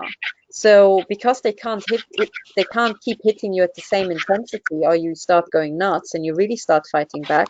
What they do is they kind of pounce on you, torture you more intensely, and then back off again, so that they can pounce on you again. And you notice the pouncing, right? Whereas if they just kept torturing you at the same intensity, it would just be a normal day for you, So what I experienced was 99% drama, That yeah. That makes so much sense because that's what I have. It comes, with my ordeal. It comes in waves. It gets better. Like right now, we're on a tipping point into more drama and more chaos and more war. So. Yeah, absolutely. And I think this is why I recommend to victims that when they hit you really hard, what you have to do is you have to stay calm, because most of the time they want to push you into a panic, into a reaction that's entirely set by them. And instead, what we should all do is come up with a plan and just stick to it and execute it, like a military counter operation. And that's what I'm trying to do. But of course, I'm also taken sideways for days on end sometimes. Absolutely. I really appreciate the time that you have given us to speak to us about these issues. I have to go. I really appreciate your time. Okay. Thank you. Actually, hang on. Before you go, one thing, maybe already hung up.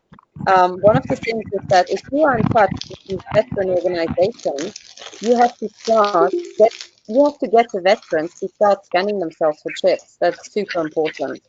You really have to start doing it systematically.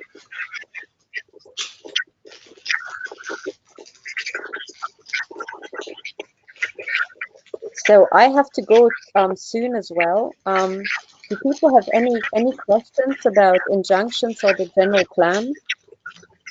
Anything left?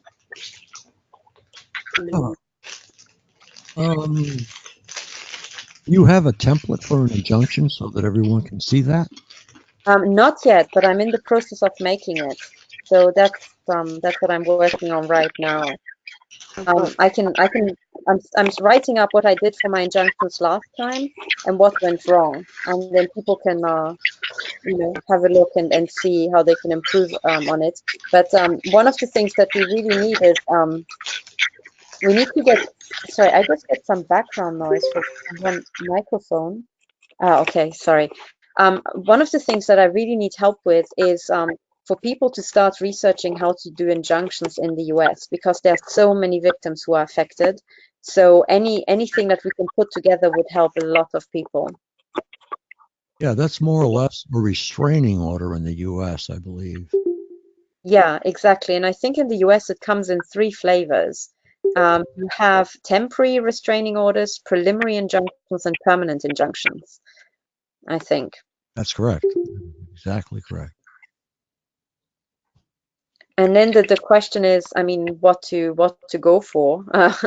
You know, well, really, it should be permanent injunctions, but you know, I think it doesn't even matter in the beginning. What it really matters is that we start filing and we say that we need this, and we start outlining why we need them.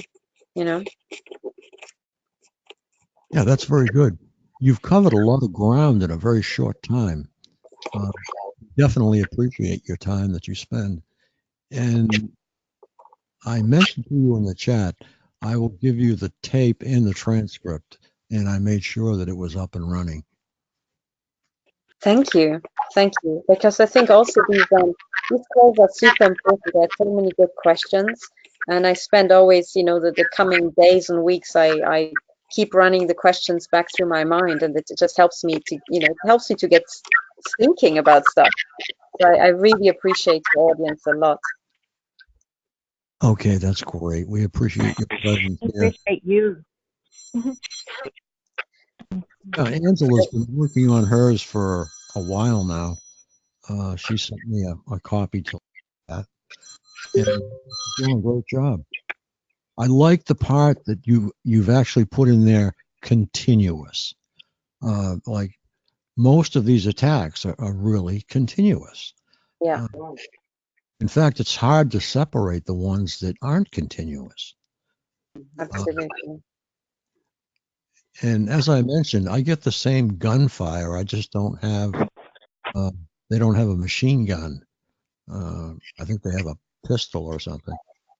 Yeah, and they do call them pulsed energy projectiles. So it's the only difference is it's an electromagnetic pulse, but it's still a projectile, you know? Yes, it certainly is. So have you, Dr. Horton, have you thought about bringing people like Barry Trowers into your testament, maybe into court? Oh, yes. Barry, yeah. And Dr. Barry Trow is great. So I spoke to him on the phone.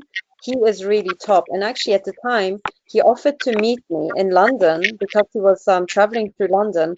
But at the time, I just couldn't afford to go. And the attack on me was so severe, I couldn't go. But what I really would like to do is he's one of the experts where I would like to ask him if he's got any affidavits that he can already share, you know, because he has been a court expert for a very long time. So if he's got anything that we can use for the, you know, for, as a pro bono for the public benefit, that all of us can start quoting his material in our courts. Oh, yes. And then Deborah Travaris, she has a lot of knowledge about this also. I don't know if you have heard of her. Yes, that's actually, she is, I think also she has a lot of information about these genocide treaties and the genocide plans. And yeah, she's definitely one of the experts who I would like to, you know, quote in court, definitely. The other thing I would like to ask is that people start brainstorming for all the top experts in every field. You know, who are the people who have done lots and lots of work over the last couple of years and produced, you know, good evidence, because they can all be quoted. Anybody who spent, you know, a significant amount of time and is, you know, fairly public about this, I think could be quoted as an expert.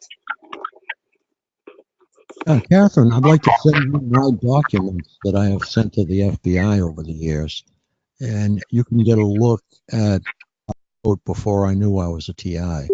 That'd be the first one I sent you. Hang on. Did you just send it via email? Or I could, yeah, I took a snapshot of it. I can send it by email. Oh, hang on. Because see, I'm not sure if there's something wrong with my email, but at the moment I didn't receive any emails. So none today, none from you today. So if you sent it today, I think it just went into the ether. Oh, I just meant in the future. Oh, in the future, of course. Yes, please do. And that's actually another thing I wanted to say. What I'm working on now is I'm trying to prepare template for the long form of the affidavits, so that when people start filling out the short form, they will be, it will jog their memories and stuff will come to mind. And I want people to already start writing down bullet points like, oh, I need to mention that, and I need to mention this, and also start already collecting the evidence and exactly stuff like that, like, stuff sent to the FBI, letters and documents, to other police services, to courts, to doctors, anything in terms of official documentation, because that will be worth gold in court, I think. Yeah, I agree 100%. So the long form is basically going to be the titles and subtitles with a paragraph or so, or space for you to fill in the details. Exactly. So what I wanted to do is I wanted to keep the numbering, so all the subtitles. For every offense at the moment has a number like 3.5, where 3 would stand for gang stalking, and then 3.5 is a subset of the gang stalking, And then the long form would be exactly the same numbering scheme. So 3.5 would still be the same 3.5, the same type of offense, but then you would have as much space as you need to expand on what happened to you in that category. So not just a paragraph, it can be as many paragraphs as people like. The only thing we have to do for court is we have to put all our text into numbered paragraphs, and they have to be consecutively numbered. So what I will do is I'll make this template where all the section headings and all the paragraph numbers are set right, and then people can just start typing and press enter for a new paragraph, and that's it. And then you're done, So and once we have that, by that time we should also teach people how to prepare their own court bundles, how to structure them, how to put the evidence in, and also what type of evidence to include. Hi, Dr. Horton, could you please post your email address in the chat? Oh, yes, that is, hang on. Yeah, that's contact. I'm typing it now. contact@stop007.org. But somehow my chat has stalled, so hang on now.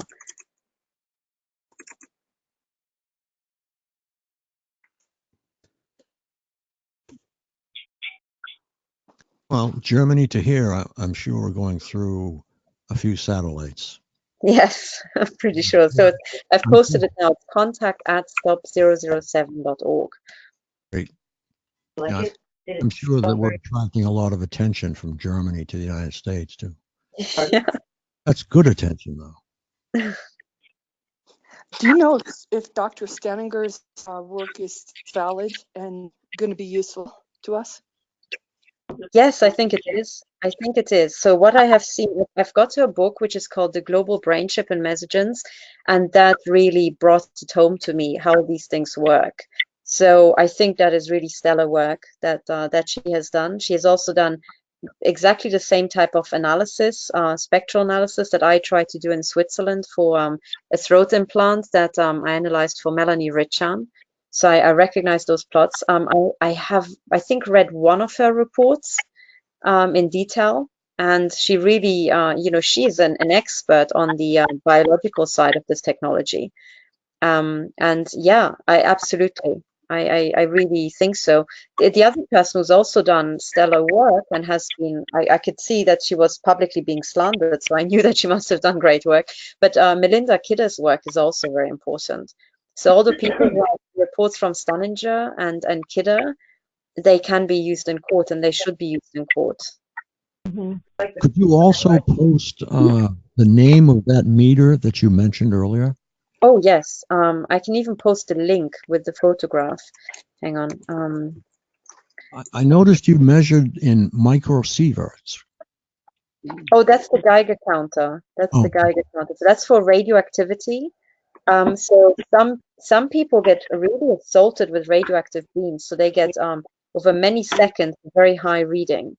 Now I don't get that, but I get flashes of radioactivity always of the same value, and I think that's some sort of X-ray surveillance that I'm under.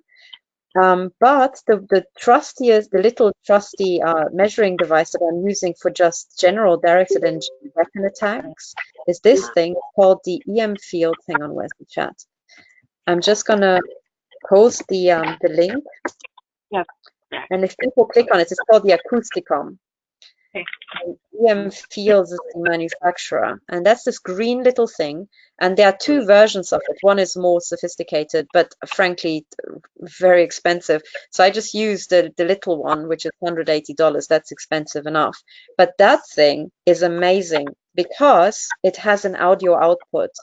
And sometimes the intensity, so you have the little LEDs on the right that show you the intensity, and sometimes that doesn't tell you anything. But when you press the button twice, the electromagnetic signal is converted into audio. And with the audio, you can tell the different type of attacks. That's very, very important. And beyond that, this little measuring device is super robust. I mean, I just put it in a handbag, I drag it around with me. It has survived so many falls. It's really good. Fantastic. I think that sounds like money well spent. Many meters that we have over here don't seem to hold a candle to that from what I've seen. Yeah, so this thing, it is used by people who do electromagnetic measurements, and was also used by the Belgian University. We're trying to measure body implants. So it's not a kid's toy, you know. It looks like a kid's toy though, and that's what I love about it because it's so intuitive to use. But what I recommend to victims is use it and teach yourself what different signals sound like. So teach yourself what your Wi-Fi sound like, what your cordless telephone and your mobile phone sounds like, and so on. And then you can suddenly tell the difference if there's an electromagnetic attack. You can learn what that sounds like. I know. And by the way, do you know, guys, do you remember how the Cuban diplomat said that they heard this kind of, well, these days it's called, you know, it was actually due to cricket, but they heard this cricket-like sound, or it sounded like the engine of a starting car. And with this electromagnetic device, I heard exactly the same signal. And that's from a meter. So I think it's something to do with the microwave attacks. But this audio output is great. I really recommend that.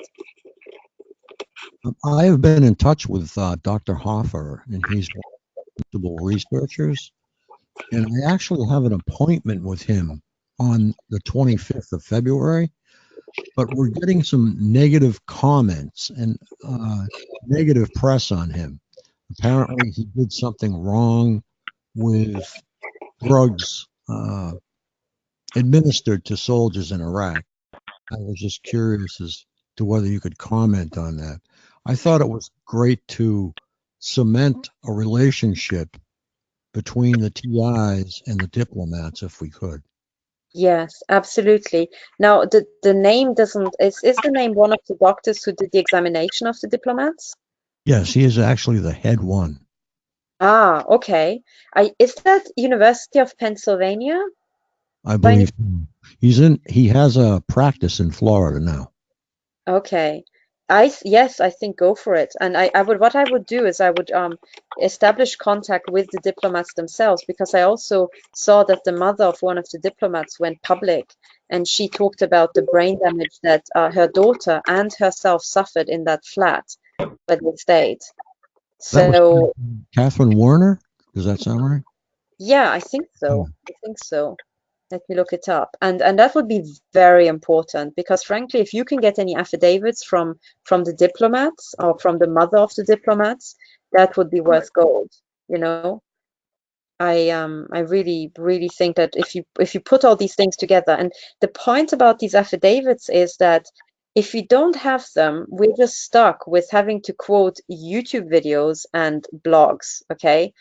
Because these things don't appear in the newspapers properly. But we can just shortcut it if people take the bother to just write it all down and sign it under oath and before witness. That's it. It's really solid evidence that we can start quoting in all court cases around the world. Katherine, do you have Beatrice Galom's email address? If you don't, I can send it to you. Oh, who is that? One of the diplomats? No, she's actually the head of a research team in California, University of San Diego. Uh-huh. And she has a document that she produced that said that was actually not ultrasonics or not grasshoppers, but it was actually a microwave attack. And Fantastic. Pull yeah, something off the. I was happy. so I will get that address to you. Excellent. You should Yes. definitely introduce yourself. She was supposed to be in a four-way conference call with WCVB in Boston, but she declined at the last minute, and I think she's worried for her job. So Yeah. we're going to try and get her on here under an assumed name. Yes, that would be great. And every single time people are worried for their jobs, I think that's also when the affidavits might be a good option, because one can submit the affidavit so the court knows who it is. But if we protect the names, then maybe the employers don't know who it is. Yeah, very good. Well, it's too late for me. Everybody knows who I am now. So yeah, unfortunately I have to go now, but I thank you so very much for the great questions and the interest, and I just want to assure your audience that in 2019 I'm going to work flat out to really start bringing these things to a halt, because I'm not sure about you, but I can't take another year of this. I don't want to, and we don't need to. Hey, doctor, can I send you my contact information? Yeah, you can send it via email. Information and us get in touch. Sure. So I put Okay. my email into the chat. I have one more question. I think it would be advantageous, we'll say, if TIs sent all of your email affidavits to me and I can forward them. That way we know that they got sent. Because a lot of people are having trouble with email. But that's up to the individual. I'm Sure. in with that. I'm down with that. That sounds good. Yeah, that sounds good. All right. So those of you who don't know my email address, it's frank@targetedmassachusetts.org. And if you forget that, just send it right along to Dr. Horton. Hello. Excellent. Thank you, Dr. Horton. Well, I thank you all, and I wish you a good evening, or where it is for you, and yeah, let's hope that we make great progress this year. So bye for now. Bye for now. You. And We'll do it. keep well and be safe. Thanks very much. You're very inspiring. Thank you. Hi, Frank. Hi. That was. It's Ann from St. Louis. Hi. How you doing? I'm fine. Do they have a meeting that goes on in here before the main one starts at 9 your time? Well, yes, we actually had a special one this evening. We had Dr. Katherine Horton. And we started here at 6 o'clock. Wow. Yeah, she's got fantastic ideas, and she's very intelligent, and has a different way of looking at this. And these affidavits are very important because they can be submitted. Okay. I'm going to need. Oh, I'm sorry. Go on. Yeah, make sure that, do it and get it to me. And what we can do is just go ahead and mail them. And I'll earmark each one, naturally, and I'll forward them to Dr. Horton. That way I'm there. going to need it. Go ahead. Check with me, and you'll know that it got to me, and then I'll make sure it gets to Dr. Horton. That way there's no email loss anywhere. And if there is, I'm going to need help filling out mine. I'll give you a hand. Oh, I would sure appreciate that. Sure. Can you tell me if this call, I had a hard time getting on earlier, and if it's going to be recorded and put somewhere where we can go back and listen to what she said? Yeah, Most definitely. For legal purposes, this call is actually recorded. There's a transcript of every word that is said and every word that is written. So we've got all the bases covered. But the recording will be at, if you Google Targeted Massachusetts in YouTube, you will come right to it. Does anybody have that doctor's contact information? I didn't get it. She had went offline before I could get her information. Yeah, sure. Hold on a second. I think it's contact at stop007.org. Stop007.org. Yes.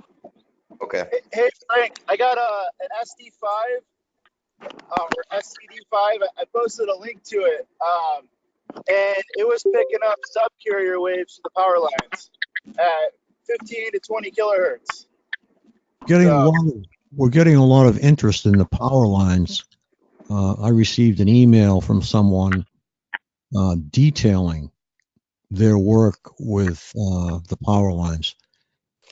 I'm not sure what the gentleman's name is, but I do have the paper. What this device is, it's made by a TSCM electronics engineer who retired. So I was able to get one off eBay. I think there's one other one available. They're hard to get, but you plug it into the wall, to the electrical outlet, and it has like a VCO, a variable oscillator on it, or voltage controlled oscillator, and you turn the dial, and it has like headphones. And if you hear interference at a certain frequency, there's something on the line. So I was getting interference from 15 to 20 kilohertz. And according to TSDM.com, there's a lot of bugs where they actually attenuate through your power lines on different frequencies. And it's a subcarrier detection device. Okay, so that'll pick up the Lily wave, correct? Wow. It's from 10 kilohertz all the way up to 700 kilohertz. Megahertz, sort of. You know that? I'll have to check in where the Lily rides. No. Basic, minimal. So it looks like a foreign language. I know.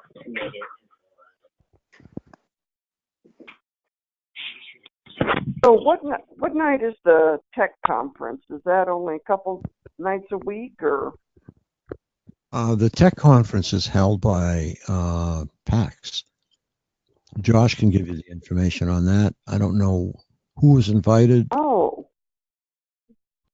Okay. Is it by invitation only? I imagine it is, yes.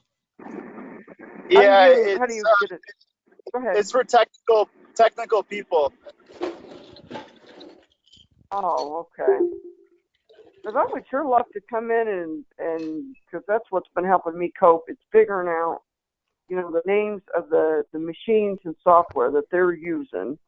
And ever since I've been learning about what's really going on, my stuff is just getting so much worse. They just can't stand it that, I'm trying to figure out what they're doing. It's driving them crazy. Well, I think as time goes on, more satellites possibly could have been added or are being added. Well, because I'm completely blind, I mean, a lot of this, I have no idea. I can't see anything anymore, and I honestly think some of this led to me losing my partial vision. I mean, I woke up in the hospital due to a medical mistake, and I was completely blind. I mean, all I had was a little bit of light perception.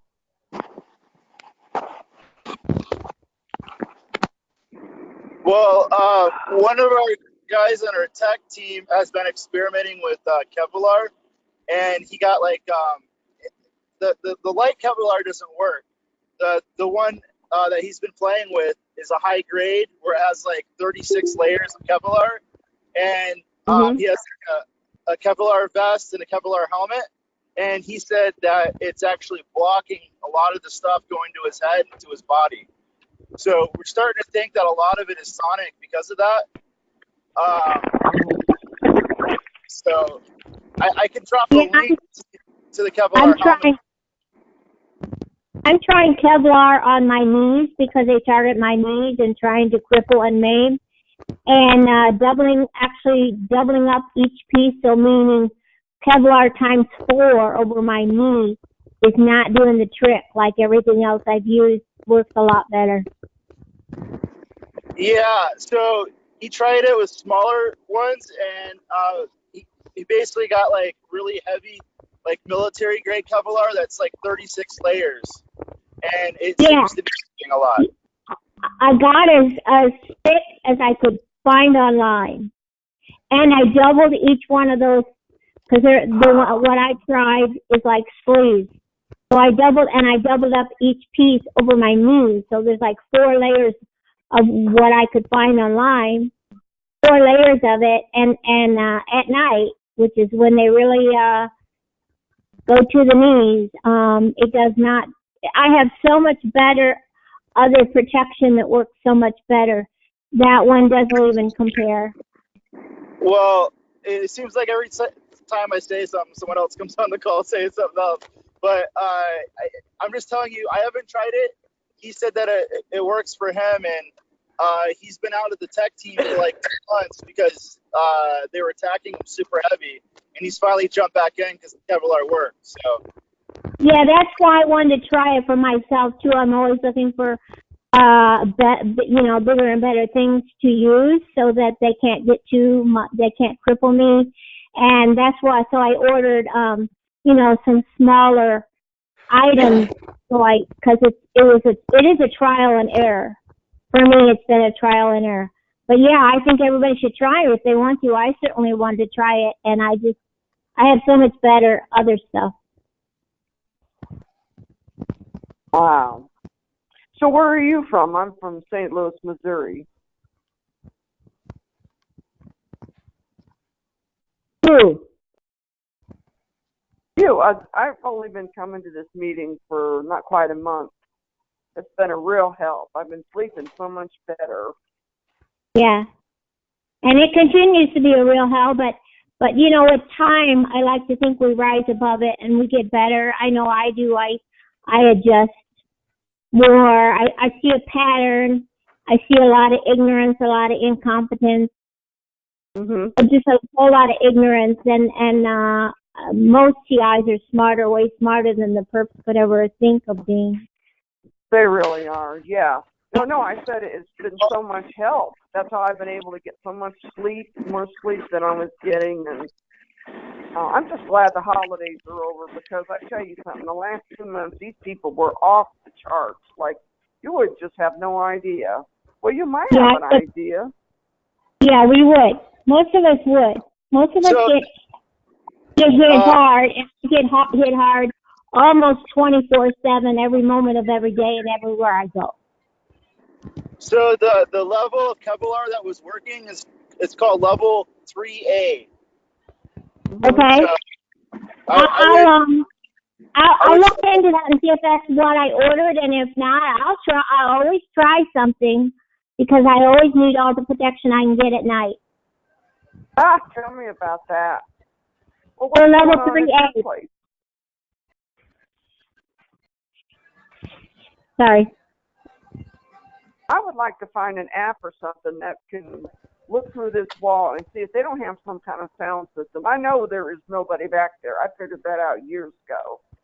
But what the hell is back there? I mean, I tell you something. They picked the wrong person to do this to, because anybody else a long time ago would have went right over here to this wall and started chopping or set this whole place on fire. Well, the sound system they're using is probably one of the best sound systems in the world, and that's your brain. Really? Yeah. Because there's places I go to and I don't hear anything. Yeah, it depends upon your perps and how they're set up, what they're going to do, but yeah, it's you. They can put that sound anywhere. in a 360-degree radius and 360 degrees three-dimensionally. They can put it anywhere. You think they? Because I don't know. I don't know if I even have B2K. I mean, some of this, no pun intended, I'm still trying to wrap my head around.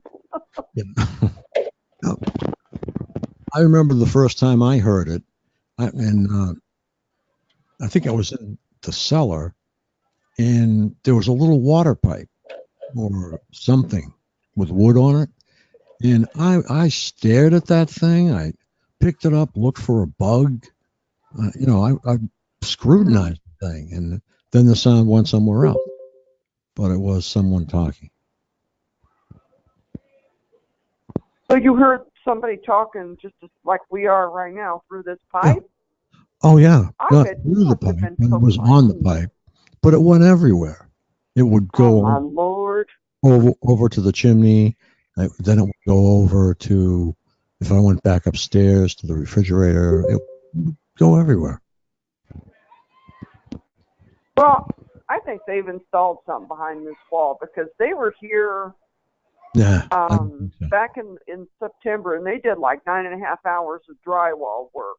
And then they did a really shoddy, paint job. Well, my experience is when I first got this, I will say, I went to my daughter's home and I walked in and it was like they wired the place, but there's no way they could have. And everywhere I went, it was there. So there's no disputing it. It is where you go, because I went almost to West Virginia, on the West Virginia border, and it was still with me. So it's one of those things, it follows you. Hey, so when Frank, you first, go on, I'm sorry. You go on a plane, it follows you. You go from coast to coast, it follows you. So there's oh, go ahead. Go on. I'm sorry. When you talk about the wires, pretty much what we're up against left the technology. I hope you guys understand that. Left the technology is that they wire everything everywhere you go. Pretty much all the places that they control and the companies that they own and stuff like that. Their technology is there's wires everywhere you go. And they are pretty much. I don't know if you believe in this conspiracy of a new go out world in the woods naked, but in the middle of the woods, 100 miles in, naked with nothing, and you'll still have it. So, yeah, there's bugs everywhere. It's not safe. It's not bugs, sir. It's not bugs. Trust me. Well, when I'm talking, you say wire, that makes me think of like a recording device, or they try to my understanding of this war that's going on is they try to take over, because if there's nothing else, if there's nothing in their way, then they could do all of the bad things. They could do all of the bad things that they want to do in this world. So when we talk about a wire, our houses are wired up. Even going on to this GoTo meeting, I had to give GoTo meeting authorization to record. Pretty much, they try to take information, and I don't know if they have some type of computer program or some type of surveillance technology that can decipher through all of the conversations that that they record, and try to look for adamant information. But everywhere you go, if you talk about talking in public, it's not safe anywhere. There's Starbucks. There's bugs and listening devices in Starbucks. Our houses are. If you're a Target, your house. If you're a Target, and if you're a Target, your house is wired up. When I was living, you're distributing disinformation. I'm not distributing misinformation. If I'm not purposely doing it, like this is just my understanding. When I Okay, was that's your when I was in understanding, but it's not what's going on. Believe So what they're doing is they're What is going using on? really low going on. frequencies that basically are long. So like if you're at 150 kilohertz, the wave's like 50 feet long. So it can go through anything, and it can go hundreds of miles, if not thousands of miles. So they can transfer through satellites or through very, very tall towers, very, very, very tall antennas, or dishes that are very large and directed. So, they could. It depends on who's after you, but yeah, they could like attenuate your power lines and put bugs everywhere that you can't find. But most likely they're just remote neural monitoring you. So that's what I feel about it. Well, to do the remote neuro thing, don't they have to place some kind of device inside of you somewhere that would communicate with what they're trying to use? Maybe to track. Okay. I think it's the throat implant that records vocal and non-vocal speech. That's what I've been. Me speaking. I like you, Josh, but I don't like to be interrupted. Okay. I'm not. This. I'll be right back. Have a good chat. Hey, sir. Who was last speaking? I'm Ann from St. Louis, Missouri. I didn't mean to cause any trouble in here. No, me neither. And this is why I never engage into public forums. I just wanted to check this out. It was the male voice. You were just speaking before Frank spoke. Sir, are you still online? Hello? I'm completely blind, so for me to be able to see what's going on, I can't see anything anymore. How long? Can I ask you your location, ma'am? Yeah, I'm from St. Louis, Missouri. I moved here from Indiana. Okay. I'm not. I haven't been to that area. I don't know how it is, but I tell you what, I have kind of found refuge in Maryland. Maryland has followed me. This has followed me all up and down the East Coast. I tried to go to Colorado. It followed me to Colorado. I mean, this has been, impact in my life. And I try to connect. I've really kind of, have taken a step down from getting on the internet and trying to connect to other people, because what I have found is that a lot of people on the internet are in fact a part of this, and they are a part of this, and they are pretending to be targets, and either they are trying to get information from you, or exploit the information that you have, or or be a part of targeting you. So you got to be really careful. You got to be really careful connecting with people on the internet. Like you need to have your guard up. You're kidding. All the time. It's just like if you go to a hotel, then a lot of your perps are going to get rooms right next to you. Hello? Yeah, exactly. But I tell you what, what I feel about this is there is some type of spiritual connecting behind all of this. People, and I've heard some theories about people having a different blood type, but several people have told me, I was like, why is some of this stuff happening to me? And somebody that was a part of the targeting told me, they said, young man, you are a dying breed. I think that, some people are becoming targets based upon a lot of different factors, but I do believe that, people are being born with, some type of spiritual gifts, or some type, they're what they are, or the spiritual entity that they are. It doesn't impact some of these targets the way it would other people. and pretty much that, their weapons, even though it sucks to go through, their weapons are essentially powerless, based upon, and that's what I don't understand, Can and I that's what tell I you don't. something? Can I tell you Go ahead. something? Please do, Barbara. Thanks. Sticking my nose in here. Listen, the thing in the government is this artificial intelligence. Is that correct? Right? Just say yes or no. Right. Yeah. Okay. And they're big into building robots and all this crap, right? They're making these things run and jump and go up this hill and carry stuff for soldiers. So the robotics is quite far along.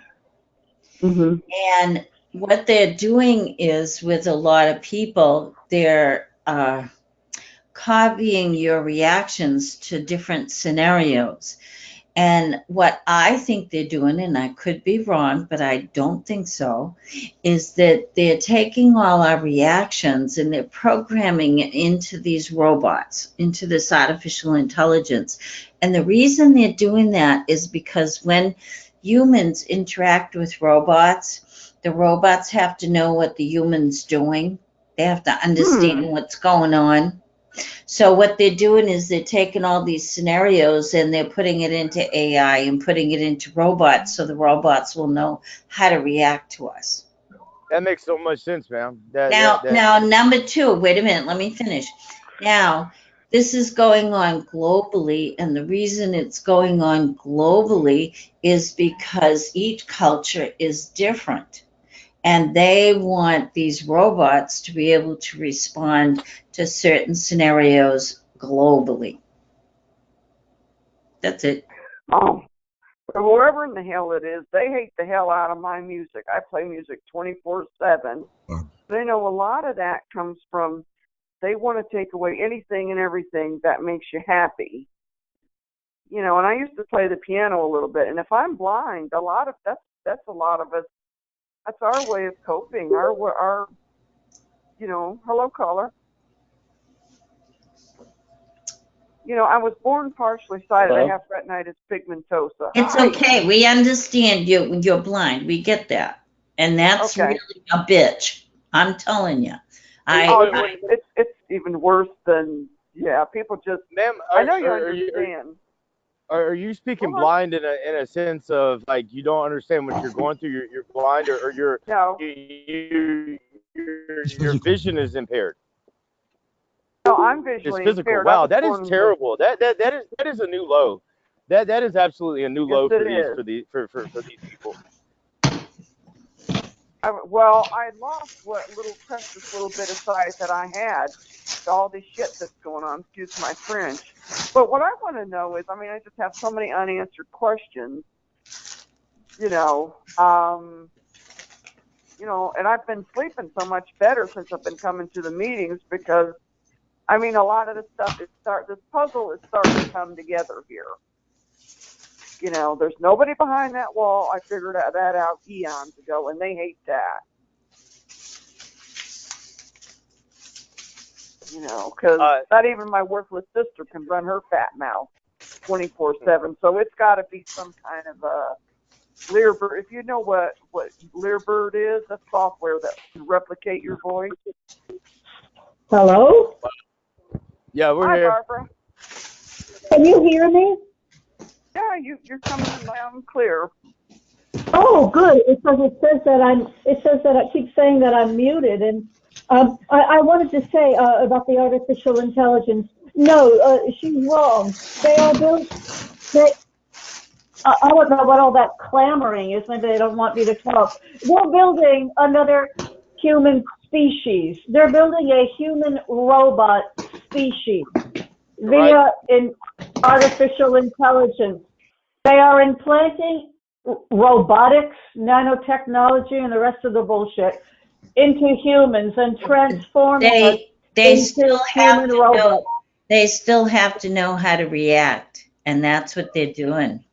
So don't tell me I'm wrong, because I'm not. Oh, okay. All right. Well, AI can learn on its own. there's videos on that where it can do everything on its own. That's But true. That's true. I agree on that too. what it's doing is it's extracting information from your head. It's trying to find out stuff. It's an intelligence tool, and they're using a technique called IAT, which is a psychology testing. It's like a test, and what it does is it measures your response time for your long-term memory. Didn't I just say all that? At any rate, they're building a human robot species. Good night. Didn't I just say all that? Talking about the merge. Talking about the merge between man and machine and this programming that is taking place. They said I read a podcast. It was a 3-hour-long podcast, and I could give you the link. They said that is the covert war that is going on because people are trying to stop it. People are trying to stop that merge because it says that once that merge happens, that even though that we will be human beings, the artificial intelligence will be using us as a vessel.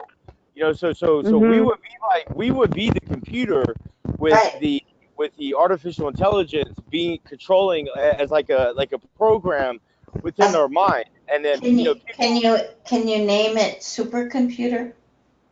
No, I can't. But I know that based upon my research into this, that it is all linked into a supercomputer, into a virtual reality, into a simulation. And they said that is the war. That is the war that is taking place currently on a global scale, because they said once that takes over, because it hasn't quite taken over quite yet. There is still hope for humanity.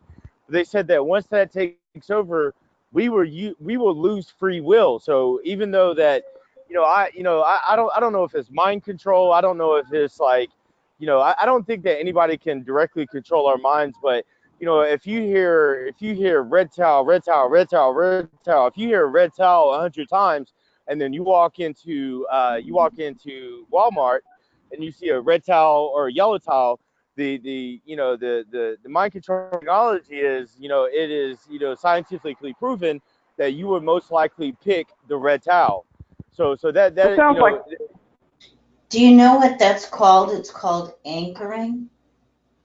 They anchor your subconscious to a stimulus.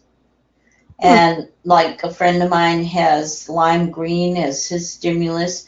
So everywhere he goes all day, they throw lime green in his path. And this is also called death by 1,000 cuts. And this was given to me by Patrick Cleary. Thank you very much, Patrick. And the third process, it's called deniability. This also gives them the fact that they can deny that this is going on. And if you talk about the symptoms of what's going on, you sound crazy. So it's two birds with one stone. I have not told anybody at all about any of this, and that's driving them crazy because they thought they'd have me in some worthless. I hate nursing homes like nobody's business. I tell you both something. If I could make money on hating places like nursing homes, I would have been a very rich woman a very long time ago. Excuse me. Did anything that I